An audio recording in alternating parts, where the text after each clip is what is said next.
അമ്മേ പരിശുദ്ധ അമ്മേ, അമ്മേ പരിശുദ്ധ ദൈവമാതാവേ, കൃപാസനത്തിലൂടെ ഞങ്ങളുടെ ദേശത്തിനും അമ്മ മധ്യസ്ഥം തേടി തന്ന എല്ലാ അനുഗ്രഹങ്ങൾക്കും കൃപകൾക്കും ഞങ്ങളിപ്പോൾ ഹൃദയം നിറഞ്ഞ നന്ദി പറയുന്നു.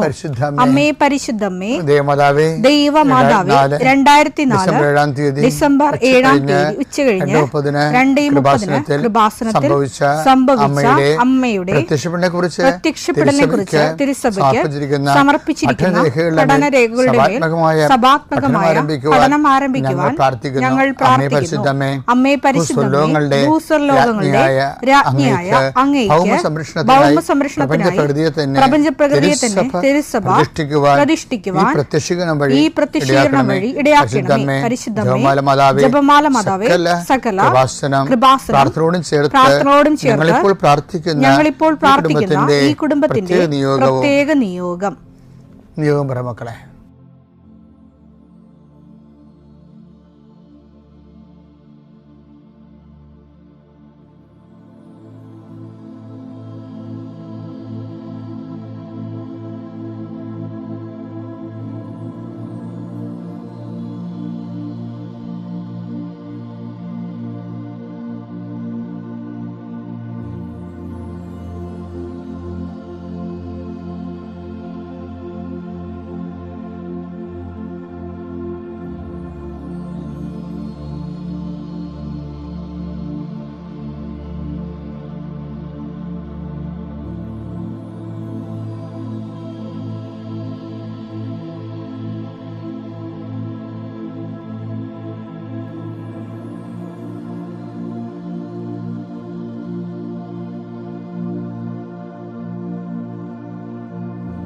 അമ്മയുടെ പ്രത്യക്ഷീകരണത്തിന്റെ ഈ അനുഗ്രഹവേളയിൽ ഞങ്ങൾക്ക് സാധിച്ചു തരുവാൻ കനിയണമേ. ആമേൻ. വിശ്വാസ പ്രമാണം. സർവശക്തനായ പിതാവും ആകാശത്തിന്റെയും ഭൂമിയുടെയും സൃഷ്ടാവുമായ ദൈവത്തിൽ ഞാൻ വിശ്വസിക്കുന്നു. അവിടുത്തെ ഏകപുത്രനും ഞങ്ങളുടെ കർത്താവുമായ ഈശോമിശിഹായിലും ഞാൻ വിശ്വസിക്കുന്നു. ഈ പുത്രൻ പരിശുദ്ധാത്മാവിനാൽ ഗർഭസ്ഥനായി കന്യകാമറിയത്തിൽ നിന്ന് പിറന്ന് പൊന്തിയോസ് പീലാത്തോസിന്റെ കാലത്ത് പീഡകൾ സഹിച്ച് കുരിശിൽ തറയ്ക്കപ്പെട്ട് മരിച്ച് അടക്കപ്പെട്ട് പാതാളങ്ങളിൽ ഇറങ്ങി മരിച്ചവരുടെ ഇടയിൽ നിന്ന് 3-ാം നാൾ ഉയർത്ത് സ്വർഗത്തിലേക്ക് എഴുന്നള്ളി സർവശക്തിയുള്ള പിതാവായ ദൈവത്തിന്റെ വലതുഭാഗത്തിരിക്കുന്നു. അവിടെ നിന്ന് ജീവിക്കുന്നവരെയും മരിച്ചവരെയും വിധിക്കുവാൻ വരുമെന്നും ഞാൻ വിശ്വസിക്കുന്നു. പരിശുദ്ധാത്മാവിലും ഞാൻ വിശ്വസിക്കുന്നു. വിശുദ്ധ കത്തോലിക്കാ സഭയിലും പുണ്യവാന്മാരുടെ ഐക്യത്തിലും പാപങ്ങളുടെ മോചനത്തിലും ശരീരത്തിന്റെ ഉയർപ്പിലും നിത്യമായ ജീവിതത്തിലും ഞാൻ വിശ്വസിക്കുന്നു. ആമേൻ. സുഖസ്ഥനായ ഞങ്ങളുടെ പിതാവേ, അങ്ങയുടെ നാമം പൂജിതമാകണമേ. അങ്ങയുടെ രാജ്യം വരണമേ. അങ്ങയുടെ തിരുമനസ് സ്വർഗത്തിലെ പോലെ ഭൂമിയിലും ആകണമേ. അന്നു വേണ്ടുന്ന ആഹാരം ഇന്ന് ഞങ്ങൾക്ക് തരണമേ. ഞങ്ങളോട് തെറ്റ് ചെയ്യുന്നവരോട് ഞങ്ങൾ ക്ഷമിക്കുന്നത് പോലെ ഞങ്ങളുടെ തെറ്റുകൾ ഞങ്ങളോടും ക്ഷമിക്കണമേ. ഞങ്ങളെ പ്രലോഭനത്തിൽ ഉൾപ്പെടുത്തരുതേ, തിന്മയിൽ ഞങ്ങൾ രക്ഷിക്കണമേ. ആമേൻ. നന്മ നിറഞ്ഞ മറിയമേ, സ്വസ്തി. കർത്താവ് അങ്ങയുടെ കൂടെ സ്ത്രീകളിൽ അങ്ങ് അനുഗ്രഹിക്കപ്പെട്ടവളാകുന്നു. അങ്ങയുടെ ഉദരത്തിൻ ഫലമായി ഈശോ അനുഗ്രഹിക്കപ്പെട്ടവനാകുന്നു. പരിശുദ്ധ മറിയമേ, തമ്പുരാന്റെ അമ്മേ, പാപികളായ ഞങ്ങൾക്ക് വേണ്ടി ഇപ്പോഴും ഞങ്ങളുടെ മരണസമയത്തും തമ്പുരാനോട് അപേക്ഷിക്കണമേ. ആമേൻ. കർത്താവേ, നിന്റെ ഉന്നതമായ നാമത്തിന് സ്തോത്രം ചെയ്യുന്നു. കർത്താവേ, നിന്റെ വിശുദ്ധ പൗരോഹിത്യത്തെ മഹത്വപ്പെടുത്തണമേ. കർത്താവേ, സഭയിലുള്ള സാന്നിധ്യം പ്രകടമാക്കണമേ. 40 വർഷം ഞാൻ അർപ്പിച്ച കുർബാനയുടെ യോഗ്യതയാൽ കൃപാസ്ഥാന ജീവനോടെ പ്രത്യക്ഷപ്പെട്ട മാതാവിൻ്റെ പ്രത്യക്ഷീകരണത്തിൻ്റെ യോഗ്യതയാൽ അൾത്താരയിൽ നടന്ന 10,000 ആരാധന ശക്തിയാൽ ദൈവവേദനെ നിന്നെയും നിന്റെ കുടുംബത്തെയും ഈശോ നാമത്തെ ആശീർവദിക്കുന്നു. ഇന്ന് നിന്റെ ജീവിതം അഭിമുഖീകരിക്കുന്ന എല്ലാ വിഷയങ്ങളും, നീ കണ്ടുമുട്ടുന്ന വ്യക്തികൾ, നീ ഭയക്കുന്ന വിഷയങ്ങൾ, ഇന്റർവ്യൂകൾ, ടെസ്റ്റുകൾ,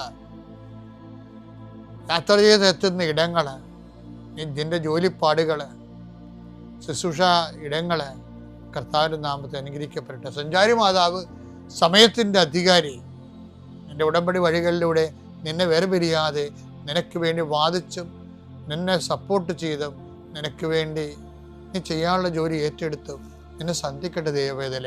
മനസ്സ്, ശരീരം, ആരോഗ്യം, ഏതെല്ലാം മേഖലകളിൽ എൻ്റെ മക്കള് ഇന്ന് ഞെരുങ്ങുകയോ വിഷമിക്കുകയോ ചെയ്യുന്നുണ്ടെങ്കിൽ കർത്താവിൻ്റെ രക്തം നിങ്ങൾ തളിക്കപ്പെടട്ടെ. യേശുവിൻ്റെ നാമത്തിൽ വിങ്ങുന്ന മനസ്സാണ് നിങ്ങളുടെ എങ്കിൽ,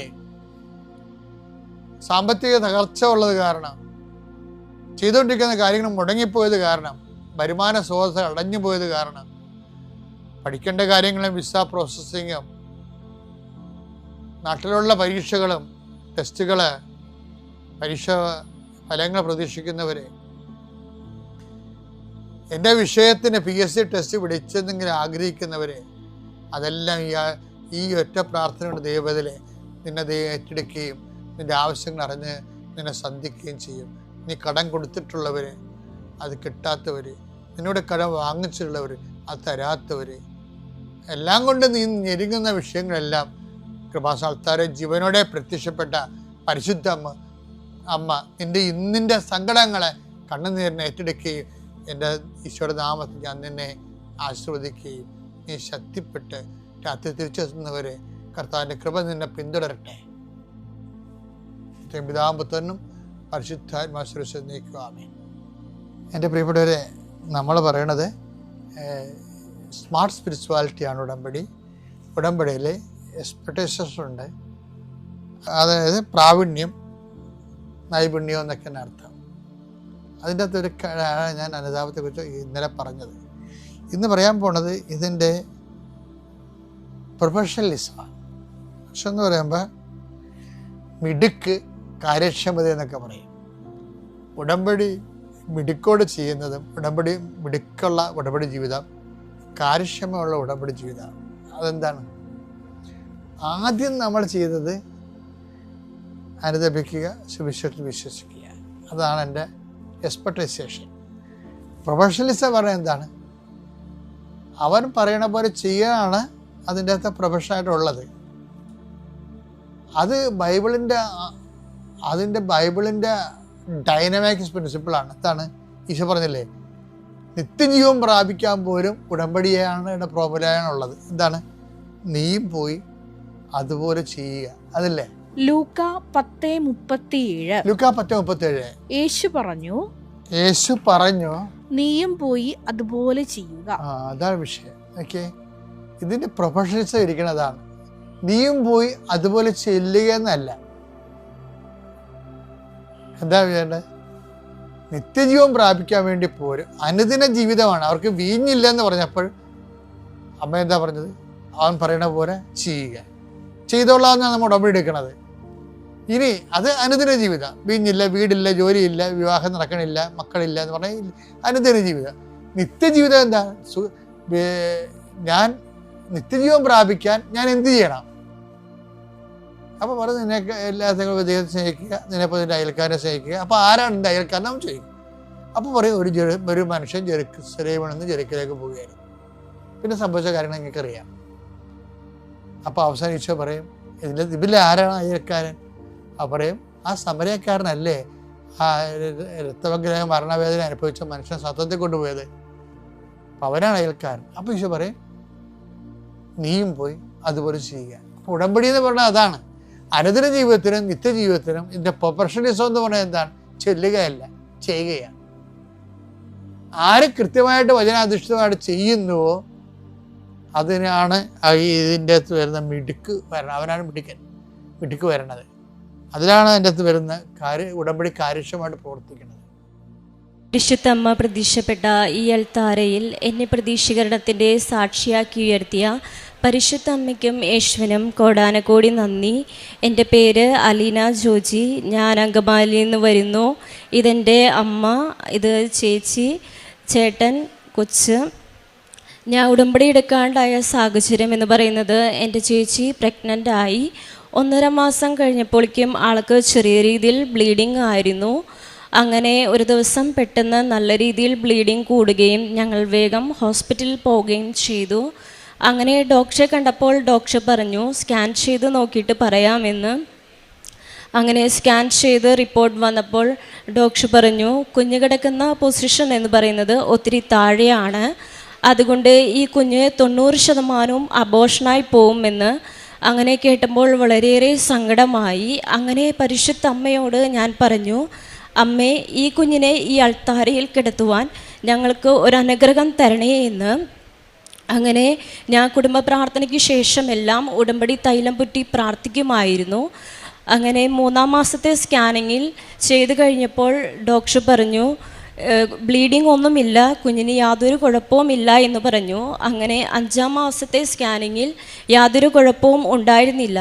അങ്ങനെ ആ മാസങ്ങളെല്ലാം കടന്നുപോയി. 35 വീക്സ് ആയപ്പോഴേക്കും ചേച്ചിക്ക് ഫ്ലൂയിഡ് പോവാൻ തുടങ്ങി. അതിനോടൊപ്പം തന്നെ യൂറിനറി ഇൻഫെക്ഷൻ കൂടി ഉണ്ടായിരുന്നു. അങ്ങനെ വേഗം അഡ്മിറ്റാക്കുകയും അവർ ലേബർ റൂമിൽ കയറ്റുകയും ചെയ്തു. അപ്പോൾ ഡോക്ടർ പറഞ്ഞു, നമുക്ക് പിറ്റേ ദിവസം 12 മണി വരെ നോക്കാമെന്ന്. പക്ഷേ 35 വീക്സ് ആയതുകൊണ്ട് തന്നെ കുഞ്ഞിൻ്റെ തല കീഴ്പോട്ടാവുന്നുള്ളൂ. അതുകൊണ്ട് കുഞ്ഞ് ഇറങ്ങി വരാൻ ഒത്തിരി താമസമുണ്ട്, ആൾക്ക് നല്ല പെയിനുണ്ട് എന്ന് പറഞ്ഞു. അങ്ങനെ അന്ന് ചൊവ്വാഴ്ചയായിരുന്നു. അപ്പോൾ ഉടമ്പടി ധ്യാനത്തിൽ പ്രത്യേകം പറഞ്ഞ് പ്രാർത്ഥിക്കുമായിരുന്നു. അങ്ങനെ ചേച്ചി അഡ്മിറ്റ് ആക്കിയ സമയത്ത് ഞാൻ പേപ്പറിൽ ഒപ്പിട്ട് പ്രാർത്ഥിച്ചിരുന്നു, പരിശുദ്ധ അമ്മയെ, അമ്മയുടെ തൈലത്തിന് മുകളിൽ കത്തിവെക്കാൻ ഒരിക്കലും ഇടവരുത്തരുതേ എന്ന് ചേച്ചിക്ക് എന്നും ഞാൻ തൈലം പുരട്ടി പ്രാർത്ഥിക്കുമായിരുന്നു. അങ്ങനെ ഡോക്ടർ 12 മണിയാണ് ആദ്യം സമയം പറഞ്ഞത്. അങ്ങനെ ഡോക്ടർ വീണ്ടും അത് 4 മണി വരെ ആക്കി. അങ്ങനെ 4 മണി വരെ ആക്കിയപ്പോൾ യാതൊരു മാറ്റവും ഉണ്ടായില്ല, ആൾക്ക് പെയിനുണ്ട്. അപ്പോൾ ഡോക്ടർ ഒരു 4:30 ആയപ്പോൾ ഞങ്ങളോട് പറഞ്ഞു, ആൾ പറയുന്നത് ഓപ്പറേഷൻ വേണമെന്നാണ്, നിങ്ങൾ തീരുമാനിച്ചിട്ട് പറയുമെന്ന് പറഞ്ഞു. അങ്ങനെ ചേച്ചിയെ കാണാൻ ഞങ്ങൾക്കൊരവസരം കൂടി കിട്ടി. ആ സമയത്ത് ഞാൻ വിശ്വാസപ്രമാണം ചൊല്ലി എൻ്റെ നെറ്റിയിൽ കുരിശ് വരച്ച്, ഞാൻ ചേച്ചിയുടെ നെറ്റിയിൽ കുരിശ് വരച്ചു. എല്ലാ പ്രാവശ്യവും ഞാൻ 4 സൈഡിലായിട്ടാണ് തൈലം പുരട്ടിയിരുന്നത്. പക്ഷെ ആ സമയത്ത് നമ്മളൊരു കത്തി എങ്ങനെയാണോ വെച്ച് മുറിക്കുന്നത് അതുപോലെ ആയിരുന്നു. ഞാൻ ആ സമയത്ത് തൈലമെടുത്ത് 2 പ്രാവശ്യം ഞാൻ ഇങ്ങേയറ്റം മുതൽ അങ്ങേയറ്റം വരെ പുരട്ടി. ആ സമയത്ത് അസിസ്റ്റൻറ്റ് ഡോക്ടറും മെയിൻ ഡോക്ടറും എല്ലാം കൂടെ ഉണ്ടായിരുന്നു. അങ്ങനെ അത് കഴിഞ്ഞ് പിന്നെ പെട്ടെന്നായിരുന്നു എല്ലാ കാര്യങ്ങളും നീങ്ങുന്നത്. തൊട്ടടുത്തുള്ള ചാപ്പലിലിരുന്ന്, ലേബർ റൂമിൻ്റെ തൊട്ടടുത്ത് ഒരു ചാപ്പലാണ്. അപ്പോൾ ആ ചാപ്പലിലിരുന്ന് പ്രാർത്ഥിച്ചുകൊണ്ടിരിക്കുകയായിരുന്നു. അങ്ങനെ വീണ്ടും ഡോക്ടറെ കണ്ടപ്പോൾ ഡോക്ടർ പറഞ്ഞു, നമുക്ക് ഒരു 5 മണി വരെ നോക്കാമെന്ന്. കാരണം ഫ്ലൂയിഡ് പോയത് കൊണ്ട് കൊച്ചിനെ ഒത്തിരി നേരം നമുക്ക് അങ്ങനെ നിർത്താൻ പറ്റില്ല, കുഞ്ഞിനെ ഇൻഫെക്ഷൻ ആവും, അതുകൊണ്ട് സിസേറിയൻ മാത്രമേ വഴിയുള്ളൂ എന്ന് പറഞ്ഞു. അങ്ങനെ തൈലം പുരട്ടി ഇറങ്ങിയതിന് ശേഷം പിന്നീട് വേഗത്തിലായിരുന്നു എല്ലാ കാര്യങ്ങളും, വേഗത്തിലായിരുന്നു. അങ്ങനെ 5:11 ഞങ്ങൾക്ക് ഒരു നോർമലായിട്ടുള്ള ഒരു പെൺകുഞ്ഞിനെ നൽകി പരിശുദ്ധ അമ്മ ഞങ്ങളെ അനുഗ്രഹിച്ചു. ഇതാണ് എൻ്റെ ആദ്യത്തെ സാക്ഷ്യം എന്ന് പറയുന്നത്. രണ്ടാമത് എന്ന് പറയുന്നത്, ഇവിടെ സാക്ഷ്യങ്ങളെല്ലാം പറയുമ്പോൾ എല്ലാവരും പറയുന്നുണ്ട് ഇങ്ങനെ അടയാളങ്ങൾ കിട്ടിയെന്ന്, മുല്ലപ്പൂവിൻ്റെ മണം കിട്ടി, അല്ലെങ്കിൽ സ്വപ്നത്തിൽ മാതാവ് വന്നു എന്നൊക്കെ. അപ്പോൾ അങ്ങനെ ഞാനൊരു ദിവസം പ്രാർത്ഥിച്ചു, മാതാവേ എനിക്കും ഒരു അടയാളം നീ തരുമോ എന്ന്.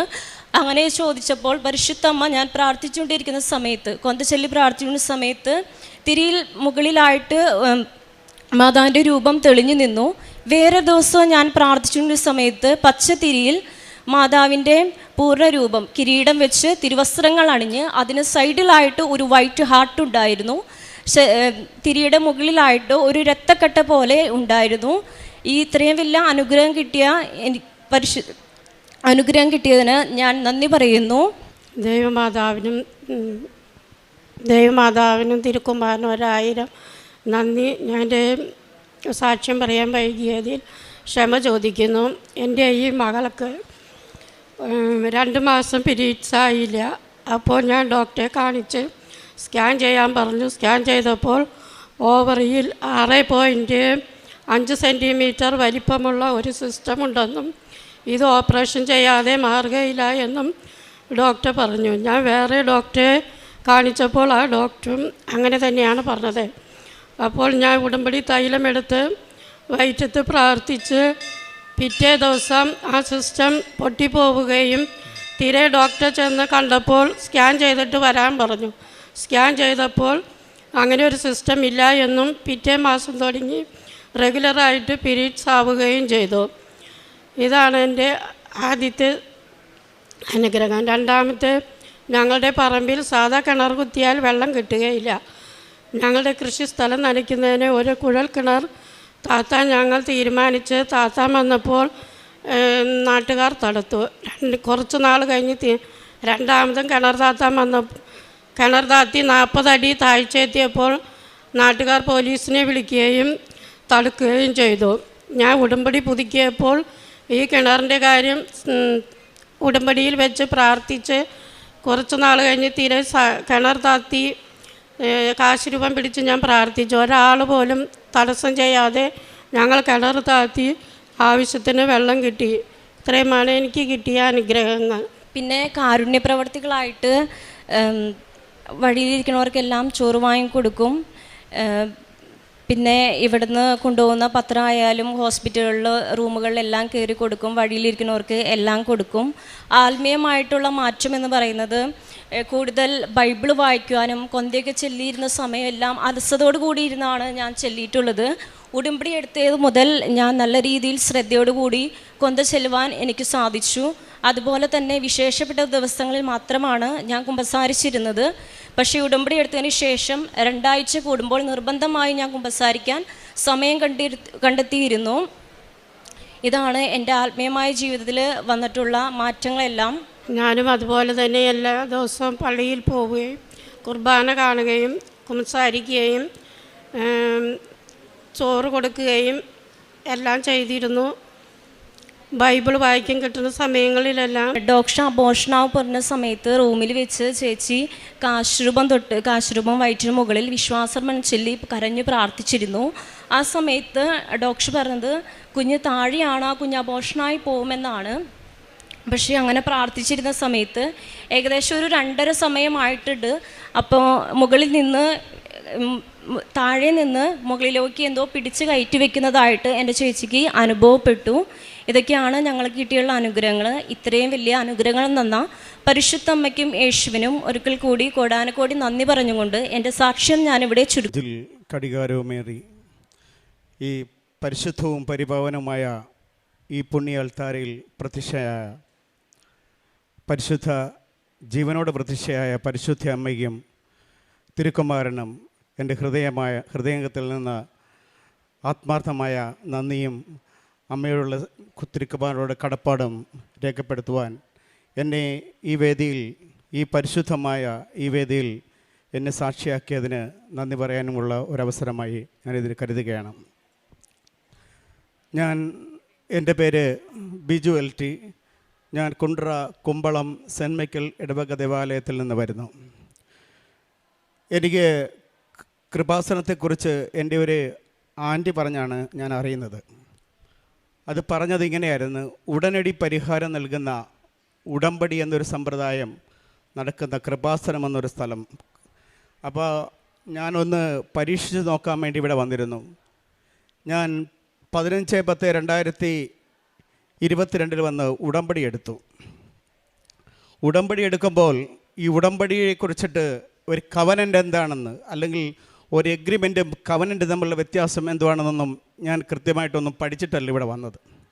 ഞാൻ വന്ന് ഒരു ഉടമ്പടി എടുത്തു. ഉടനടി പരിഹാരം കിട്ടുമെങ്കിൽ കിട്ടട്ടെ, നടക്കുന്നെങ്കിൽ നടക്കട്ടെ എന്ന് മാത്രം വിചാരിച്ചുകൊണ്ട് ഞാനിവിടെ ഒന്ന് ഉടമ്പടി എടുത്തു. ഉടമ്പടി എടുത്തിട്ട് ഉടമ്പടിയിൽ ഞാൻ വളരെ ഉളപ്പി ഞാൻ പോയി. കൃത്യമായി പ്രത്യക്ഷീകരണ പ്രാർത്ഥന പോലും ഞാൻ ചെല്ലാതിരുന്നു. കാരണം ഞാൻ അന്ന് എനിക്ക് പ്രത്യേകിച്ച് നിയോഗങ്ങളായിട്ടൊന്നുമില്ലായിരുന്നു. ചുമ്മാ ഒന്ന് വന്നു പോയി. പക്ഷേ അമ്മ എൻ്റെ പിന്നാലെ സഞ്ചരിച്ചു കൊണ്ടിരിക്കുകയായിരുന്നെന്ന് ഞാൻ പിന്നീടത് മനസ്സിലാക്കി. ഞാൻ ഉടമ്പടിയിൽ നിന്ന് മാറി നിൽക്കുമ്പോഴുമൊക്കെ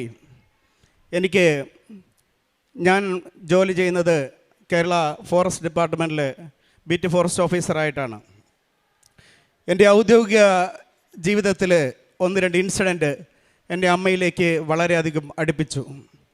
ഞാൻ ഉടമ്പടി എടുത്തിട്ട് പോയ ഞാൻ തിരിച്ച് അമ്മയുടെ മുമ്പിൽ വരുന്നത് എനിക്ക് ഒരു സുഖമില്ലാത്ത അവസ്ഥയിലായിരുന്നു. ഞങ്ങളുടെ ക്യാമ്പ് ഷെഡ് ഉൾക്കാടുകളിലാണ്. അവിടെ ഷെഡിൽ ഇൻസ്പെക്ഷന് വേണ്ടി പോയ സമയത്ത് അവിടെ ആനകൾ കയറാതിരിക്കാൻ വേണ്ടി ആനത്താരകൾ അഥവാ എലഫൻറ്റ് ട്രഞ്ചുകൾ നിർമ്മിച്ചിരിക്കും. നമുക്ക് ക്വാർട്ടേഴ്സിൽ കിടക്കുമ്പോൾ ആനകൾ വന്ന് ശല്യം ചെയ്യാതിരിക്കാൻ വേണ്ടി എലഫൻറ്റ് ട്രഞ്ച് തയ്യാറാക്കിയിരിക്കും. ആ എലഫൻ്റ് ട്രഞ്ചിലൂടെ നമുക്ക് കടന്നു പോകാൻ വേണ്ടി പാഴ്ത്തടികളിട്ടാണ് നമ്മൾ ക്രോസ് ഇട്ടിരുന്നത്. ആനകൾ കയറിയ വലിയ ബലമുള്ള തടികളിട്ടാൽ ആനകൾ കയറും. അതുകൊണ്ട് പാഴ്ത്തടികളിട്ടാണ് നമ്മൾ ക്രോസിന് ഇട്ടിരിക്കുന്നത്. ആ തടിയിൽ ചവിട്ടി ഞാൻ എൻ്റെ ക്വാർട്ടേഴ്സിലേക്ക് പോകാൻ വേണ്ടി, ക്യാമ്പ് ഷെഡിലേക്ക് പോകാൻ വേണ്ടി ചെന്നപ്പോൾ ആ തടി നടുക്ക് വെച്ച് ഒടിഞ്ഞ് ഞാൻ ആനത്താരയിൽ ആ കല്ലും പുറത്ത് 10 അടി താഴ്ചയിൽ എൻ്റെ ചെവി ഇടിച്ച് മറിഞ്ഞു വീണു. ചെവിയുടെ ഇത്രയും ഭാഗം എനിക്ക് ഊതി അടച്ചതുപോലെ തോന്നി. എന്നെ പെട്ടെന്ന് തന്നെ എൻ്റെ കൂടെയുള്ള സ്റ്റാഫുകളെല്ലാം കൂടി എന്നെ പുനലൂർ താലൂക്ക് ആശുപത്രിയിൽ കൊണ്ടുവന്നു. ഞാൻ അന്ന് വർക്ക് ചെയ്യുന്നത് നമ്മുടെ കൊല്ലം ജില്ലയിൽ തമിഴ്നാടിൻ്റെ ബോർഡറിലുള്ള ഭാഗമായ അച്ചൻകോവിൽ ഡിവിഷനിലായിരുന്നു. എന്നെ ഹോസ്പിറ്റലിൽ കൊണ്ടുവന്നു. ഹോസ്പിറ്റലിൽ നിന്ന് ഇയർ ഡ്രം പൊട്ടിയിട്ടുണ്ട്, അതുകൊണ്ട് ENT കാണിക്കണമെന്ന് പറഞ്ഞിട്ട് എന്നെ ഡോക്ടർ റെഫർ ചെയ്തു. ഞാൻ വീട്ടിൽ വന്നു. പിറ്റേ ദിവസം രാവിലെ എനിക്ക് നടക്കാനൊന്നും പറ്റത്തില്ല. എൻ്റെ ദേഹം മൊത്തം വേദനയായിരുന്നു, ചെവിക്കും എല്ലാം വേദനയുണ്ട്. അങ്ങനെ എൻ്റെ ഓഫീസർ എൻ്റെ ഒരു സ്റ്റാഫിനെ പറഞ്ഞു വിട്ടു. അദ്ദേഹം വന്ന് എന്നെ വണ്ടിയിൽ കൊണ്ടുപോയി. ഞാൻ ENT പോയി കണ്ടു. ENT പറഞ്ഞു, സ്കാൻ ചെയ്തിട്ട് പറഞ്ഞു, നിങ്ങളുടെ ചെവിക്ക് ഒരു 0.2 ഡെസിബിൾ കേൾവി ശക്തി കുറഞ്ഞിട്ടുണ്ട്. ഇത് പൂർണ്ണമായിട്ടും സുഖമാകണമെങ്കിൽ 3 മാസം കംപ്ലീറ്റ് റെസ്റ്റ് എടുക്കണം. എന്നാൽ ഈ ചെവിക്ക്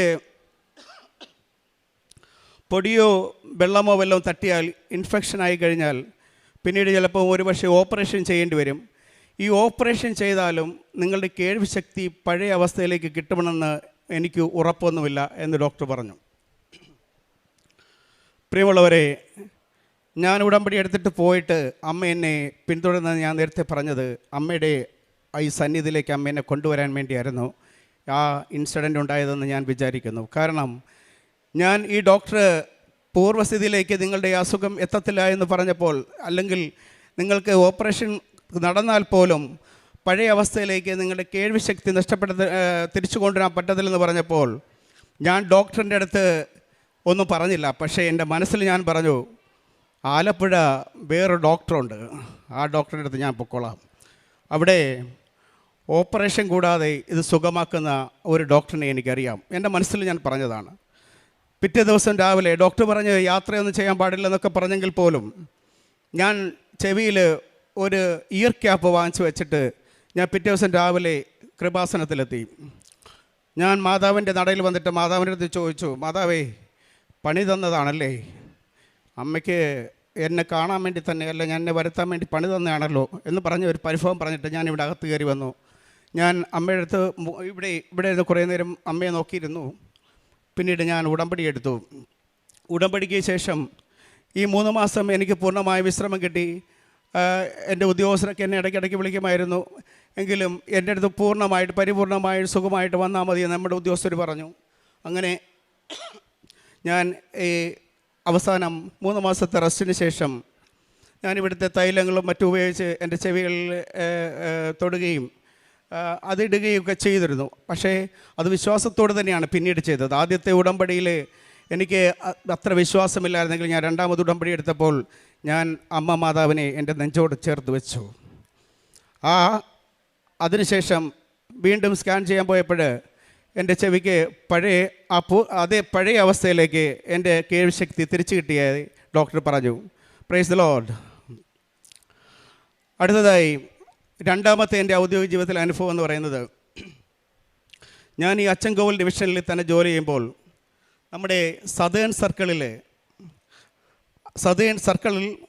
അതുകൂടാതെ തന്നെ നമ്മുടെ സതേൺ ഇന്ത്യയിൽ തന്നെ ഏറ്റവും കൂടുതൽ ക്രൗഡ് പുള്ളറായിട്ടുള്ള ഒരു ഇക്കോ ടൂറിസത്തിൽ അസിസ്റ്റൻറ്റ് ഇക്കോ ടൂറിസം ഓഫീസറായിട്ട് ഞാൻ ജോലി ചെയ്യുമായിരുന്നു.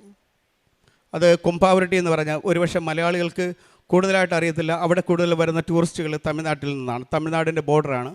കോട്ടവാസൽ എന്ന് പറയുന്ന തമിഴ്നാട് പോലീസ് ചെക്ക് പോസ്റ്റ് കഴിഞ്ഞിട്ട് വരുന്ന സ്ഥലമാണ്. മണലാർ കുംഭാവരട്ടി എന്ന് പറഞ്ഞത് നമ്മുടെ ഇക്കോ ടൂറിസം മാപ്പിലൊക്കെ വളരെ ശ്രദ്ധേയമായിട്ടുള്ളൊരു സ്ഥലമാണ്. അവിടെ അതിൻ്റെ സീസണിലൊക്കെ തന്നെ ഒരു ദിവസം 2 ലക്ഷം മുതൽ 3 ലക്ഷം രൂപ വരെ വരുമാനമുള്ള ഇക്കോ ടൂറിസം പോയിൻ്റാണ്.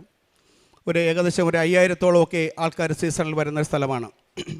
അവിടെ ജോലി ചെയ്യുന്ന ആ കാലഘട്ടത്തിൽ വളരെ സന്തോഷത്തോടു കൂടി ടൂറിസ്റ്റുകൾ വരുന്നതും പോകുന്നതും കാണുന്നുണ്ട്. അപ്പോൾ നമ്മൾ അവരുടെ ചോദിക്കും, എങ്ങനെയുണ്ട് ഹൗ ഈസ് ഇറ്റ് എന്ന് ചോദിക്കുമ്പോൾ ரொம்ப നന്നായിരിക്കും സാർ, ரொம்ப നന്നായിരിക്കും, വി ആർ ഓൾ ഹാപ്പി എന്നൊക്കെ പറയുന്ന ആൾക്കാർ.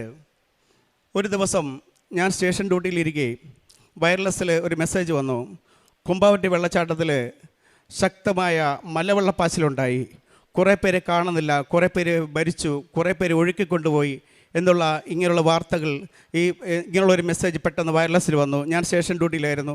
ഞാൻ പെട്ടെന്ന് ആ ഡ്യൂട്ടി എൻ്റെ വയർലെസ്സും എടുത്ത്, ഞാൻ യൂണിഫോമിലായിരുന്നു, ഞാൻ പെട്ടെന്ന് ഓടി ഈ ടൂറിസം പോയിൻറ്റിലേക്ക് പോകുവാണ്. കാരണം എനിക്ക് ചാർജുള്ള സ്ഥലമാണ്, എൻ്റെ സ്റ്റേഷനോട് ചേർന്നുള്ള സ്ഥലമാണ്. അവിടെ ഇക്കോ ടൂറിസം ഗൈഡുകൾ അവിടെ ഓപ്പറേഷൻ നടത്തിക്കൊണ്ടിരിക്കുകയാണ്.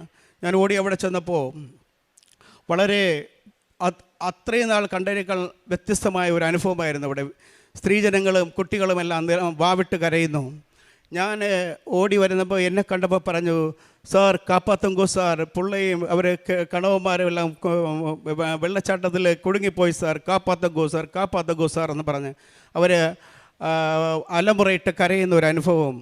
ഞാനെൻ്റെ വേറെ ഒന്നും ആലോചിച്ചിട്ടില്ല. എനിക്ക് ആകെയുള്ള എൻ്റെ ഒരു വിശ്വാസവും എൻ്റെ പ്രതീക്ഷയും എന്ന് പറയുന്നത് ഞാൻ ഈ കൃപാസനത്തിൽ ഉടമ്പടി എടുത്ത ഒരാളാണ് എന്നുള്ളത് മാത്രമാണ്. പിന്നെ അതിലുപരി എനിക്ക് വേറെ ഒന്നും ഒരു കാര്യം കൂടെ പറയാനുണ്ടായിരുന്നത്, എൻ്റെ ഒരു വിശ്വാസം എന്ന് പറയാൻ എനിക്ക് നീന്തലറിയാം. ആ ഒരു കോൺഫിഡൻസും കൂടെ വെച്ച് ഞാൻ ഈ യൂണിഫോം ഇട്ട് ഞാൻ എൻ്റെ വയർലെസ് ഒരു കൂടുതൽ സ്റ്റാഫിനെ കൊടുത്തു. ഞാൻ ഷൂ ഊരിയിട്ടിട്ട് ഞാൻ യൂണിഫോമിൽ ഇക്കോ ടൂറിസത്തിലേക്ക് ഇറങ്ങുവാണ്. അവിടെ ടൂറിസം അവിടെ കാണാൻ പറ്റുന്നില്ല, ശക്തമായ വെള്ളം വന്ന് വീഴുവാണ്. മലയിൽ നിന്ന് വെള്ളവും മണലും ഇതെല്ലാം വീഴുന്ന സ്ഥലമാണ്. എൻ്റെ ജീവൻ തന്നെ അപകടത്തിലാണെന്ന് എനിക്ക് സ്വയം അറിയാമെങ്കിൽ പോലും എനിക്ക് ചാർജുള്ളൊരു സ്ഥലമായതുകൊണ്ടും എൻ്റെ ഡിപ്പാർട്ട്മെൻറ്റിലുള്ള എൻ്റെ കടപ്പാട് കൊണ്ടും ഞാൻ ആ വെള്ളത്തിൽ ഇറങ്ങിക്കൊണ്ടിരിക്കുമ്പോൾ എന്നെ ഒത്തിരി പേര് വന്ന് തടഞ്ഞു. കൂടുതലുള്ള സ്റ്റാഫുകളും മറ്റെൻ്റെ അവിടെ നിന്ന് ആൾക്കാരൊക്കെ പറഞ്ഞു, സാർ ഇറങ്ങല്, അപകടമാണ് സാർ, മരണം വരെ സംഭവിക്കും സാർ, ഇറങ്ങരുത് എന്നിട്ട് പറഞ്ഞു. പക്ഷേ എനിക്കൊരു ഉൾപ്രേരണ ഉണ്ടായി, ഞാൻ ഇറങ്ങി. ഞാൻ യൂണിഫോം ഇട്ട് എൻ്റെ ഷർട്ട് ഇട്ടിട്ട് എനിക്ക് നീന്താൻ പറ്റാൻ ഞാൻ ഷർട്ട് ഊരി മാറ്റി വെച്ചിട്ട് ഞാൻ വീണ്ടും ഈ അകത്തേക്ക് പോകുമ്പോൾ ഒരു 30 മീറ്റർ വ്യത്യാസത്തിലാണെങ്കിൽ പോലും അവിടെയുള്ള ആൾക്കാരെ കാണാൻ പറ്റത്തില്ല. 16ഓളം പേര് അകത്ത് തന്നെ കുടുങ്ങി കിടക്കുകയാണ്. ബാക്കിയുള്ളവരെല്ലാം കുറേ പേര് രക്ഷപ്പെടുത്തി കഴിഞ്ഞു. അവിടുത്തെ ഇക്കോ ടൂറിസം ഗൈഡുമാരെല്ലാം കൂടെ രക്ഷപ്പെടുത്തി കഴിഞ്ഞു. അപ്പം 10-16ഓളം പേരെല്ലാം നിരന്ന് ഇങ്ങനെയൊക്കെയാണ്. അത് കൊച്ചുകുട്ടികൾ ഉൾപ്പെടെയുണ്ട്, ഒരു കുഞ്ഞുൾപ്പെടെയുണ്ട്. അവരെയൊക്കെ എന്ത് ചെയ്യണമെന്ന് അറിയാൻ പറ്റാത്ത ഭീകരമായ വെള്ളം എന്ന് വെച്ചാൽ കാണാൻ പറ്റത്തില്ല, കണ്ടു കഴിഞ്ഞാൽ പേടി വരും. അപ്പോൾ ഞാൻ അവരെ മാറാപ്പിൽ കെട്ടി, അദ്ദേഹത്തിൻ്റെ ഫാദർ ഉണ്ടായിരുന്ന അയാളുടെ മുണ്ടിനകത്തിൽ മാറാപ്പിൽ കുഞ്ഞിനെ കെട്ടി ഇപ്പുറത്ത് കൊണ്ട് എത്തിച്ചു. അയാൾ ഒരു വടത്തിൽ പിടിച്ച്, അദ്ദേഹത്തിന് നീന്തറിയത്തില്ല, ഞാനൊരു കുഞ്ഞിനെ ഇദ്ദേഹത്തിനും കൂടെ പിടിച്ച് വടത്തിൽ കൊണ്ടെത്തിച്ചു. അത് ആരോ യൂട്യൂബിൽ എടുത്തിട്ടു. യൂട്യൂബിൽ ഒരു വീഡിയോ മീഡിയക്കാർക്ക് കിട്ടി. മീഡിയയിൽ അന്നത്തെ ദിവസത്തെ വാർത്ത ഇത് മൊത്തം വന്നിരുന്നു. കുമ്പാവട്ടി മണൽ വെള്ളച്ചാട്ടത്തിൽ മലവെള്ളപ്പാച്ചിൽ ഒത്തിരി പേർ കുടുങ്ങിപ്പോയി, ഒരാൾ മരിച്ചു, 2 പേര് സീരിയസ് ആയിട്ട് ഹോസ്പിറ്റലിലാണ്, കുറേ പേരെ കാണുന്നില്ല എന്നൊക്കെ പറഞ്ഞൊരു വാർത്തയാണ്. അവിടെ മൊബൈൽസ് ഒന്നും കിട്ടാത്തൊരു സ്ഥലം കൂടെയായിരുന്നു. അപ്പോൾ ഈ വാർത്ത പത്രത്തിലും മീഡിയകളിലൊക്കെ വളരെ വൈറലായിട്ട് വന്നു. എല്ലാ മീഡിയയിലും ഈ എല്ലാ ന്യൂസ് ചാനലിലും ഒക്കെ ഈ വാർത്ത വന്നു. അപ്പോൾ ഞാൻ അതിനുശേഷം എനിക്ക് വെള്ളത്തിൻ്റെ പായ്ച്ചിൽ വീണ്ടും കൂടിക്കൂടി വരികയാണ്. ഞാൻ അവസാനമായിട്ട് അവരടുത്ത് ചെന്ന് പറഞ്ഞു, നിങ്ങളിൽ അവസാനത്തെ ആളെയും രക്ഷപ്പെടുത്തിയിട്ടേ ഞാനിവിടുന്ന് പോകത്തുള്ളതെന്ന് പറഞ്ഞു. പ്രിയമുള്ളവരെ, അവസാനത്തെ ആളെ രക്ഷപ്പെടുത്തുന്നിടം വരെയും ഒരു 2.5 മണിക്കൂറോളം ഈ വെള്ളത്തിൽ ഞാൻ അവസാനത്തെ ആളെ രക്ഷപ്പെടുത്തിയിട്ട് തിരിച്ചു വരുമ്പോൾ എനിക്ക് നടക്കാൻ പോലും പറ്റാത്ത അവസ്ഥയിലാണ്. പക്ഷേ തിരിച്ചിറങ്ങി വന്നപ്പോൾ എൻ്റെ അടുത്ത് ഈ ജനങ്ങൾ പോയവർ, അവരെ കുട്ടികളെയും അവരെ ഭർത്താക്കന്മാരെ തിരിച്ചു കിട്ടിയപ്പോൾ അവരെൻ്റെ അടുത്ത് പറഞ്ഞു, നീ താൻ കടവുൾ സാർ, നീ താൻ കടവുൾ. അത് കേട്ടപ്പോൾ തന്നെ എൻ്റെ മനസ്സ് നിറഞ്ഞു. അതിനുശേഷം എൻ്റെ ഡിപ്പാർട്ട്മെൻറ്റ് ഈ സംഭവങ്ങൾ വിലയിരുത്തിയിട്ട് എനിക്ക് മുഖ്യമന്ത്രിയുടെ വിശിഷ്ട സേവനത്തിന് വേണ്ടി ഉള്ള നോമിനേഷന് എൻ്റെ പേപ്പർ അയച്ചു. അവിടെയും അന്നേരം ആ സമയങ്ങളിൽ ചില തടസ്സങ്ങൾ നേരിടേണ്ടി വന്നു. അപ്പോൾ 2022 ഈ സംഭവം ഉണ്ടാകുന്നു. 2023 എൻ്റെ പേപ്പർ കൊടുക്കുന്നു. അപ്പോൾ 2023 പേപ്പർ കൊടുത്തപ്പോൾ അതിൻ്റെ ടൈമിൽ കൃത്യമായ സമയത്ത് എത്താത്തതുകൊണ്ട് അവിടുന്ന് ആ വർഷം നടന്നില്ല. അടുത്ത വർഷമായപ്പോൾ നമ്മുടെ ഓഫീസർമാർ പറഞ്ഞു, ബിജുവിന് അർഹതയുള്ളതാണെങ്കിൽ അത് ബിജുവിനെ തേടി വരും, അതുകൊണ്ട് ഈ വർഷം കൊടുക്കണമെന്ന് പറഞ്ഞു. അങ്ങനെ വീണ്ടും കൊടുത്തു. അപ്പോൾ എനിക്കെതിരെ കുറച്ച് പരാതികളും മറ്റു കാര്യങ്ങളൊക്കെ, വ്യാജ പരാതികൾ, പേരില്ലാത്ത പരാതികളും മറ്റൊക്കെ കൊടുത്തു. അതിന് അന്വേഷണം വെച്ചു. അപ്പോൾ അതിൻ്റെ ഒരു അവസാന തീരുമാനം എടുക്കുന്ന ദിവസം വലിയ ഓഫീസേഴ്സ്, ഹയർ ഓഫീസേഴ്സ്, IFS ഓഫീസേഴ്സിൻ്റെ തിരുവനന്തപുരത്ത് മീറ്റിങ്ങിൽ ഫൈനൽ തീരുമാനം എടുക്കുന്ന ദിവസം അന്ന് ഞാൻ ലീവിനുണ്ടായിരുന്നു. ഞാൻ അന്നേരം കൃപാസന മാതാവിൻ്റെ അടുത്ത് വരാമെന്ന് വിചാരിച്ചു. ഇവിടെ വന്നു. ഞാൻ മാതാവിൻ്റെ അടുത്ത് ഈ ഇവിടെ ഒരു കസേരയിലിരുന്നിട്ട് മാതാവിൻ്റെ അടുത്ത് ഞാൻ ഒരു കാര്യം മാത്രം പറഞ്ഞു. മാതാവേ, if I deserve it you should give me, if not leave it, I will never come to ask you. ആ ഒരു കാര്യം പറഞ്ഞിട്ട് ഞാൻ എൻ്റെ ഉടമ്പടി പുതുക്കി. ഞാനന്ന് ജോസഫച്ചനെ കണ്ടു. ജോസഫച്ചൻ എന്നെ ബ്ലെസ് ചെയ്തു. ഞാൻ വെളിയിലിറങ്ങി. ഉടമ്പടിയെല്ലാം ഇത് പുതുക്കി, ഇതെല്ലാം ഇവിടുത്തെ എല്ലാ പരിപാടികളും കഴിഞ്ഞിട്ട് ഞാനിവിടുന്ന് ഇറങ്ങി ഈ റോഡ് ക്രോസ് ചെയ്ത് അപ്പുറത്തൊരു ചായക്കടയിൽ ഒരു ചായ കുടിക്കാനായിട്ട് നിൽക്കുമായിരുന്നു, വീട്ടിലേക്ക് തിരിച്ച് മടങ്ങിപ്പോകാനായിട്ട്. അപ്പോൾ തന്നെ എനിക്ക് അവിടെ നിന്നൊരു കോൾ വന്നു. എൻ്റെ പേര് ഏറ്റവും മുമ്പിൽ സെലക്ഷനായിട്ടുണ്ട്, അതുകൊണ്ട് എത്രയും പെട്ടെന്ന് യൂണിഫോം ഇട്ട ഒരു ഫോട്ടോ അയച്ചു കൊടുക്കാൻ പറഞ്ഞു. പ്രിയമുള്ളവരെ, ഞാനിവിടെ വെച്ച് ഉടമ്പടി ഉടനടി പരിഹാരമെന്ന് പറഞ്ഞത് ഒരു 5 മിനിറ്റ് പോലും ആയിട്ടില്ല. അതിനു മുമ്പിൽ അമ്മ ഒരു തീരുമാനമെടുത്തു. ആ തീരുമാനത്തിൽ ഞാൻ ഈ 2025 4/1/2025 തിരുവനന്തപുരത്ത് വെച്ച് നടന്ന കേരളത്തിലുള്ള 51 പേർക്ക് 2 വർഷത്തെ 23-24 വർഷത്തെ സേവനത്തിന് കൊടുത്ത 51 പേരുടെ വിശിഷ്ട സേവനത്തിന് ബഹുമാനപ്പെട്ട മുഖ്യമന്ത്രിയുടെ അവാർഡ് നേടുവാൻ അമ്മ എന്നെ സഹായിച്ചു. അപ്പോൾ ആ ഒരു കാര്യത്തിൽ പോലും എനിക്കുണ്ടായ ഒരു അനുഭവം, എൻ്റെ ഔദ്യോഗിക ജീവിതത്തിൽ ഒരു രക്ഷാപ്രവർത്തനം നടത്തുന്നത് അമ്മ എന്നെ അപ്രാപ്യമായ പാറയിലേക്ക്, ഒരു സർക്കാർ ഉദ്യോഗസ്ഥന് കിട്ടാവുന്ന ജീവിതത്തിലെ ഏറ്റവും വലിയ ഒരു അവാർഡാണ് ബഹുമാനപ്പെട്ട കേരള മുഖ്യമന്ത്രിയുടെ വിശിഷ്ട സേവനത്തിലുള്ള അവാർഡ്. അതുവരെ അമ്മ എനിക്ക് ഈ ഉടമ്പടിയിലൂടെ നേടിത്തന്നു എന്നുള്ളൊരു സാക്ഷ്യം ഇവിടെ നിങ്ങളോട് പ്രത്യേകമായിട്ട് എൻ്റെ ഔദ്യോഗിക ജീവിതത്തിൽ നടന്ന ഈ 2 സംഭവങ്ങളും. കൂടാതെ ഞാൻ എൻ്റെ ഇടയ്ക്ക് എൻ്റെ ഡിപ്പാർട്ട്മെൻറ്റിൽ ഞാൻ 10-20 വർഷമായിട്ട് നമ്മൾ കമ്പനികളൊക്കെ കൂടുമ്പോൾ ഇടയ്ക്ക് മദ്യമൊക്കെ ഉപയോഗിക്കാറുണ്ടായിരുന്നു. ആ കാര്യങ്ങളൊക്കെ എനിക്ക് മാതാവിലേക്ക് അമിത വിശ്വാസമായപ്പോൾ ഞാൻ ആ കാര്യങ്ങളെല്ലാം പാടെ ഉപേക്ഷിച്ചു. അതിനും മാതാവ് എനിക്ക് ശക്തി. ഞാനിപ്പോൾ 4 വർഷമായി മദ്യം പൂർണ്ണമായിട്ട് ഉപേക്ഷിച്ചിരിക്കുകയാണ്. അപ്പോൾ അതുകൂടാതെ എൻ്റെ മകൾക്ക് +1 എൻ്റെ മകൾക്ക് SSLCക്ക് സമയമായപ്പോൾ ഞാൻ വീണ്ടും ഉടമ്പടി പുതുക്കാനായിട്ട് ഇവിടെ വന്നു. മകളുടെ ഉന്നത വിദ്യാഭ്യാസത്തിന് വേണ്ടി നല്ല മാർക്കോടുകൂടി നല്ല റിസൾട്ട് തരണമേ നമ്മെടുത്ത് പ്രാർത്ഥിച്ചു. അതിന് മകൾക്ക് SSLCക്ക് ഫുൾ A+ മാർക്ക് കിട്ടി. ഇന്ന് മകളിൽ നിന്ന് കൂടെ വരാൻ പറ്റിയില്ല. അതുകൊണ്ട് അതിനും എനിക്കിനി മാതാവ് നേരിട്ടും അല്ലാതെയും ഒരുപാട് അനുഗ്രഹങ്ങൾ തന്നിട്ടുണ്ട്. അതിന് അടുത്ത ഒരു സാക്ഷ്യം കൂടി ഞാൻ പറയാൻ ആഗ്രഹിക്കുന്നു. ആ സമയത്ത് വീണ്ടും ബാക്കി പറയാം. ഞാൻ പ്രേക്ഷിത പ്രവർത്തനം ചെയ്യുമെന്ന് പറഞ്ഞാൽ ഞാൻ കൃപാസനത്തിലേക്ക് പാവപ്പെട്ട ആൾക്കാർക്ക് വന്നെത്തിച്ചേരാൻ പറ്റാത്ത ആൾക്കാർക്ക് ഞാൻ എൻ്റെ പേര് വെളിപ്പെടുത്താത്ത രീതിയിൽ ഞാൻ ഈ വണ്ടിയിൽ അവർക്ക് കൊണ്ടുവരുന്ന സമയത്ത് ഞാൻ അവർക്ക് പൈസ കൊടുത്തിടും. ഒരാൾക്ക് 700 രൂപ വെച്ചിട്ടാണ് ഉള്ള ഫുൾ ചിലവ്. അപ്പോൾ വണ്ടിക്കൂലിയും ഇവിടെ വരെ ഭക്ഷണം ഉൾപ്പെടെയുള്ള എല്ലാത്തിനും കൂടെയുള്ള ഞാൻ പൈസ കൊടുത്തു വിടും. പിന്നെ ഈ പ്രേക്ഷിത പ്രവർത്തനം എന്ന് പറഞ്ഞാൽ ഞാൻ ഈ കൃപാസനത്തിൽ പത്രം വാങ്ങിച്ചുകൊണ്ട് പോകുമ്പോൾ ഈ നേരത്തെ ജോസഫ് അച്ഛൻ പറഞ്ഞ പോലെ ഈ പൊതുവേദികളിൽ 10 പേര് കൂടുന്നിടത്താണ് ഈ പത്രം കൊടുക്കേണ്ടത്. അല്ല ദൈവത്തിന് പ്രകീർത്തിക്കണമെന്ന് പറഞ്ഞാൽ ഞാൻ 10 പേരല്ല, 100 അല്ല, 1000 പേര് നിൽക്കുന്ന വേദികളിൽ പോലും ഞാൻ കൊണ്ട് കൊടുക്കും. എനിക്ക് പേടിയൊന്നുമില്ല. കാരണം നമ്മൾ ദൈവത്തെ എത്രത്തോളം അറിയുന്നു, എത്രത്തോളം സ്നേഹിക്കുന്നു, അത്രയും നമുക്ക് ദൈവത്തെ ഉയർത്താൻ നമ്മൾ കടപ്പെട്ടവരാണ്. പ്രത്യേകിച്ച് ഉടമ്പടി എടുക്കുന്ന ഓരോ വ്യക്തിയും ദൈവത്തിൻ്റെ പ്രത്യേക സ്പർശനവും സ്നേഹവും ദൈവത്തിൻ്റെ സാമീപ്യവും അമ്മയുടെ സാമീപ്യവും എല്ലാം അനുഭവിക്കുന്നവരാണ്. അതുപോലെ തന്നെ അവിടെ ഒരു അഗതി മന്ദിരമുണ്ട്. എനിക്ക് സമയം കിട്ടുമ്പോഴൊക്കെ അവിടെ പോയി അവരുമായിട്ടിരുന്ന് ഭക്ഷണം കഴിക്കാറുണ്ട്. അവർക്കും ഞാൻ എന്നെകളൊക്കെ ഒന്ന് സാമ്പത്തിക സഹായം ചെയ്യാറുണ്ട്. എൻ്റെ ആത്മീയ ജീവിതവുമായി ബന്ധപ്പെട്ട് എനിക്ക് ഞായറാഴ്ചകളിലൊക്കെ പള്ളിയിൽ പോകാൻ പറ്റത്തുള്ളൂ. ഡെയിലി ഞാൻ നിൽക്കുന്ന ജോലി സ്ഥലത്ത് അടുത്ത് പള്ളിയൊന്നുമില്ല. അപ്പോൾ ഞായറാഴ്ചകളിൽ ഞാൻ മുടങ്ങാതെ പള്ളിയിൽ പോവും. അതുപോലെ എനിക്ക് സമയം കിട്ടുമ്പോഴൊക്കെ ഞാൻ ജപമാലകൾ ചൊല്ലും. അത് ഒരു ജപമാലയോ 2 3 എനിക്കൊക്കുന്നത്രയും രീതി ചെല്ലും. അതുപോലെ ബൈബിൾ വായന, എനിക്ക് സമയം കിട്ടുമ്പോഴൊക്കെ ഞാൻ ബൈബിൾ വായിക്കും. എൻ്റെ ഡ്യൂട്ടി സമയത്തിൻ്റെ ഫ്രീ ഉള്ള സമയങ്ങളിലൊക്കെ വായിക്കും. അതുപോലെ എൻ്റെ കൂട്ടുകാർക്കും അങ്ങനെയുള്ളവർക്കും ഈ ആത്മീയമായ കാര്യങ്ങൾ, ഇവിടുത്തെ നമ്മുടെ അച്ഛൻ്റെ ഡെയിലി ബ്രെഡ്, ഇതൊക്കെ ഞാൻ ഷെയർ ചെയ്യും. അപ്പോൾ ഇതാണ് എൻ്റെ ആത്മീയമായ വളർച്ചയ്ക്ക് മാതാവ് എനിക്ക് തന്നിട്ടുള്ള അനുഗ്രഹങ്ങളും. ഒരിക്കൽ കൂടി അമ്മയ്ക്കും മാതാവിനും ഈ പരിശുദ്ധവും പരിപാവനമായ വേദിയിൽ എന്നെ ഇത്രയും ആൾക്കാരുടെ മുമ്പിൽ സാക്ഷ്യമാക്കുവാൻ അമ്മ തിരഞ്ഞെടുത്തതിന് ഓർത്ത് അമ്മയ്ക്കും തിരുക്കുമാരനും 1000 നന്ദി. പേര് ആകാശ് അലക്സാണ്ടർ. ഇത് എൻ്റെ അമ്മ ഫിലോമിന. ഇതെൻ്റെ ഭാര്യ ഷോബിയ. ഞങ്ങൾ കോയമ്പത്തൂരിൽ നിന്നാണ് വന്നേക്കണേ. ഈ കുടുംബത്തെ സാക്ഷിയായി നിർത്തിയ ദൈവത്തിനും മാതാവിനും ആദ്യം നന്ദി പറയുകയാണ് ഞാൻ. ആദ്യമായിട്ട് ഈ കൃപാസനത്തിൽ ഉടമ്പടി എടുത്തത് എൻ്റെ അമ്മയാണ്. മക്കൾക്ക് വേണ്ടി പ്രാർത്ഥിക്കണമെന്ന് പറഞ്ഞ് അമ്മ ഉടമ്പടി എടുത്ത് പ്രാർത്ഥിക്കുകയായിരുന്നു. പക്ഷേ ഞങ്ങൾക്ക് അതിൽ ഒരു താല്പര്യം ഉണ്ടായിരുന്നില്ല, ഒരു വിശ്വാസം ഉണ്ടായിരുന്നില്ല. വെറുതെ പള്ളി പോവാ, ക്രിസ്ത്യാനി എന്ന് പറഞ്ഞിട്ട് നടക്കുക, അതുമാത്രമേ ഉണ്ടായുള്ളൂ.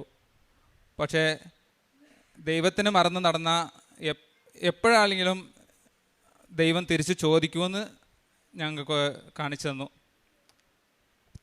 കഴിഞ്ഞ വർഷം ഇതേ മാസം ജനുവരി മാസം അമ്മയ്ക്ക് ബ്ലീഡിങ് തുടങ്ങി. പക്ഷേ ഞങ്ങളുടെ അടുത്ത് പറഞ്ഞില്ല. ബ്ലീഡിങ് ആയിരുന്നു. ജനുവരി കഴിഞ്ഞു, ഫെബ്രുവരി കഴിഞ്ഞു, മാർച്ച് കഴിഞ്ഞു. 3 മാസം അമ്മയ്ക്ക് ബ്ലീഡിങ് ആയിരുന്നു. പക്ഷേ അമ്മ ഞങ്ങളുടെ അടുത്ത് പറഞ്ഞില്ല. ഏപ്രിൽ മാസം 1-ാം തീയതി അമ്മ കിടന്നു. അപ്പോഴാണ് ഞങ്ങളുടെ അടുത്ത് പറഞ്ഞത് ഇങ്ങനെ എനിക്ക് ഉണ്ടെന്ന്. ഞങ്ങൾക്ക് അപ്പം തന്നെ വിറയൽ തുടങ്ങി. അപ്പം തന്നെ ഞാൻ ഏപ്രിൽ 2-ാം തീയതി ഹോസ്പിറ്റലിൽ വിളിച്ചുകൊണ്ട് പോയി. ഡോക്ടറുടെ അടുത്ത് പറഞ്ഞപ്പോൾ അമ്മയ്ക്ക് 6% ബ്ലഡേ ഉള്ളൂ ശരീരത്തിൽ.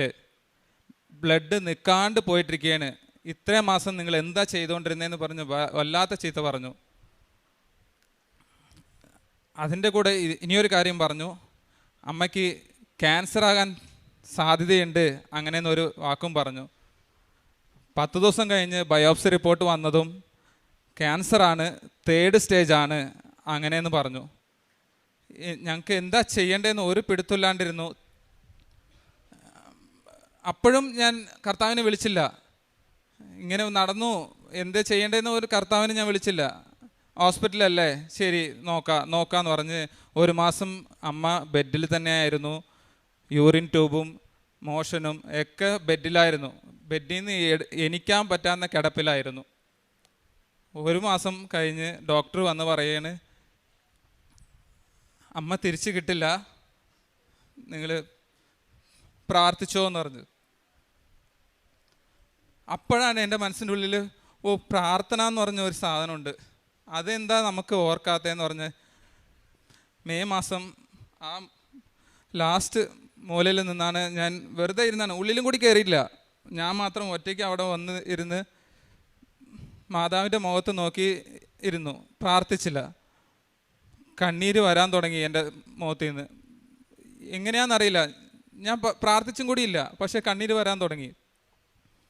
അപ്പോൾ ഞാൻ മാതാവിനോട് വെറുതെ സംസാരിക്കണ പോലെ സംസാരിച്ചതാ, ഞാൻ എൻ്റെ അമ്മനെ ഇവിടെ വിളിച്ചുകൊണ്ട് വരണം, അപ്പോഴാ ഞാൻ ഇവിടെ ഉടമ്പടി എടുക്കുകയുള്ളൂ.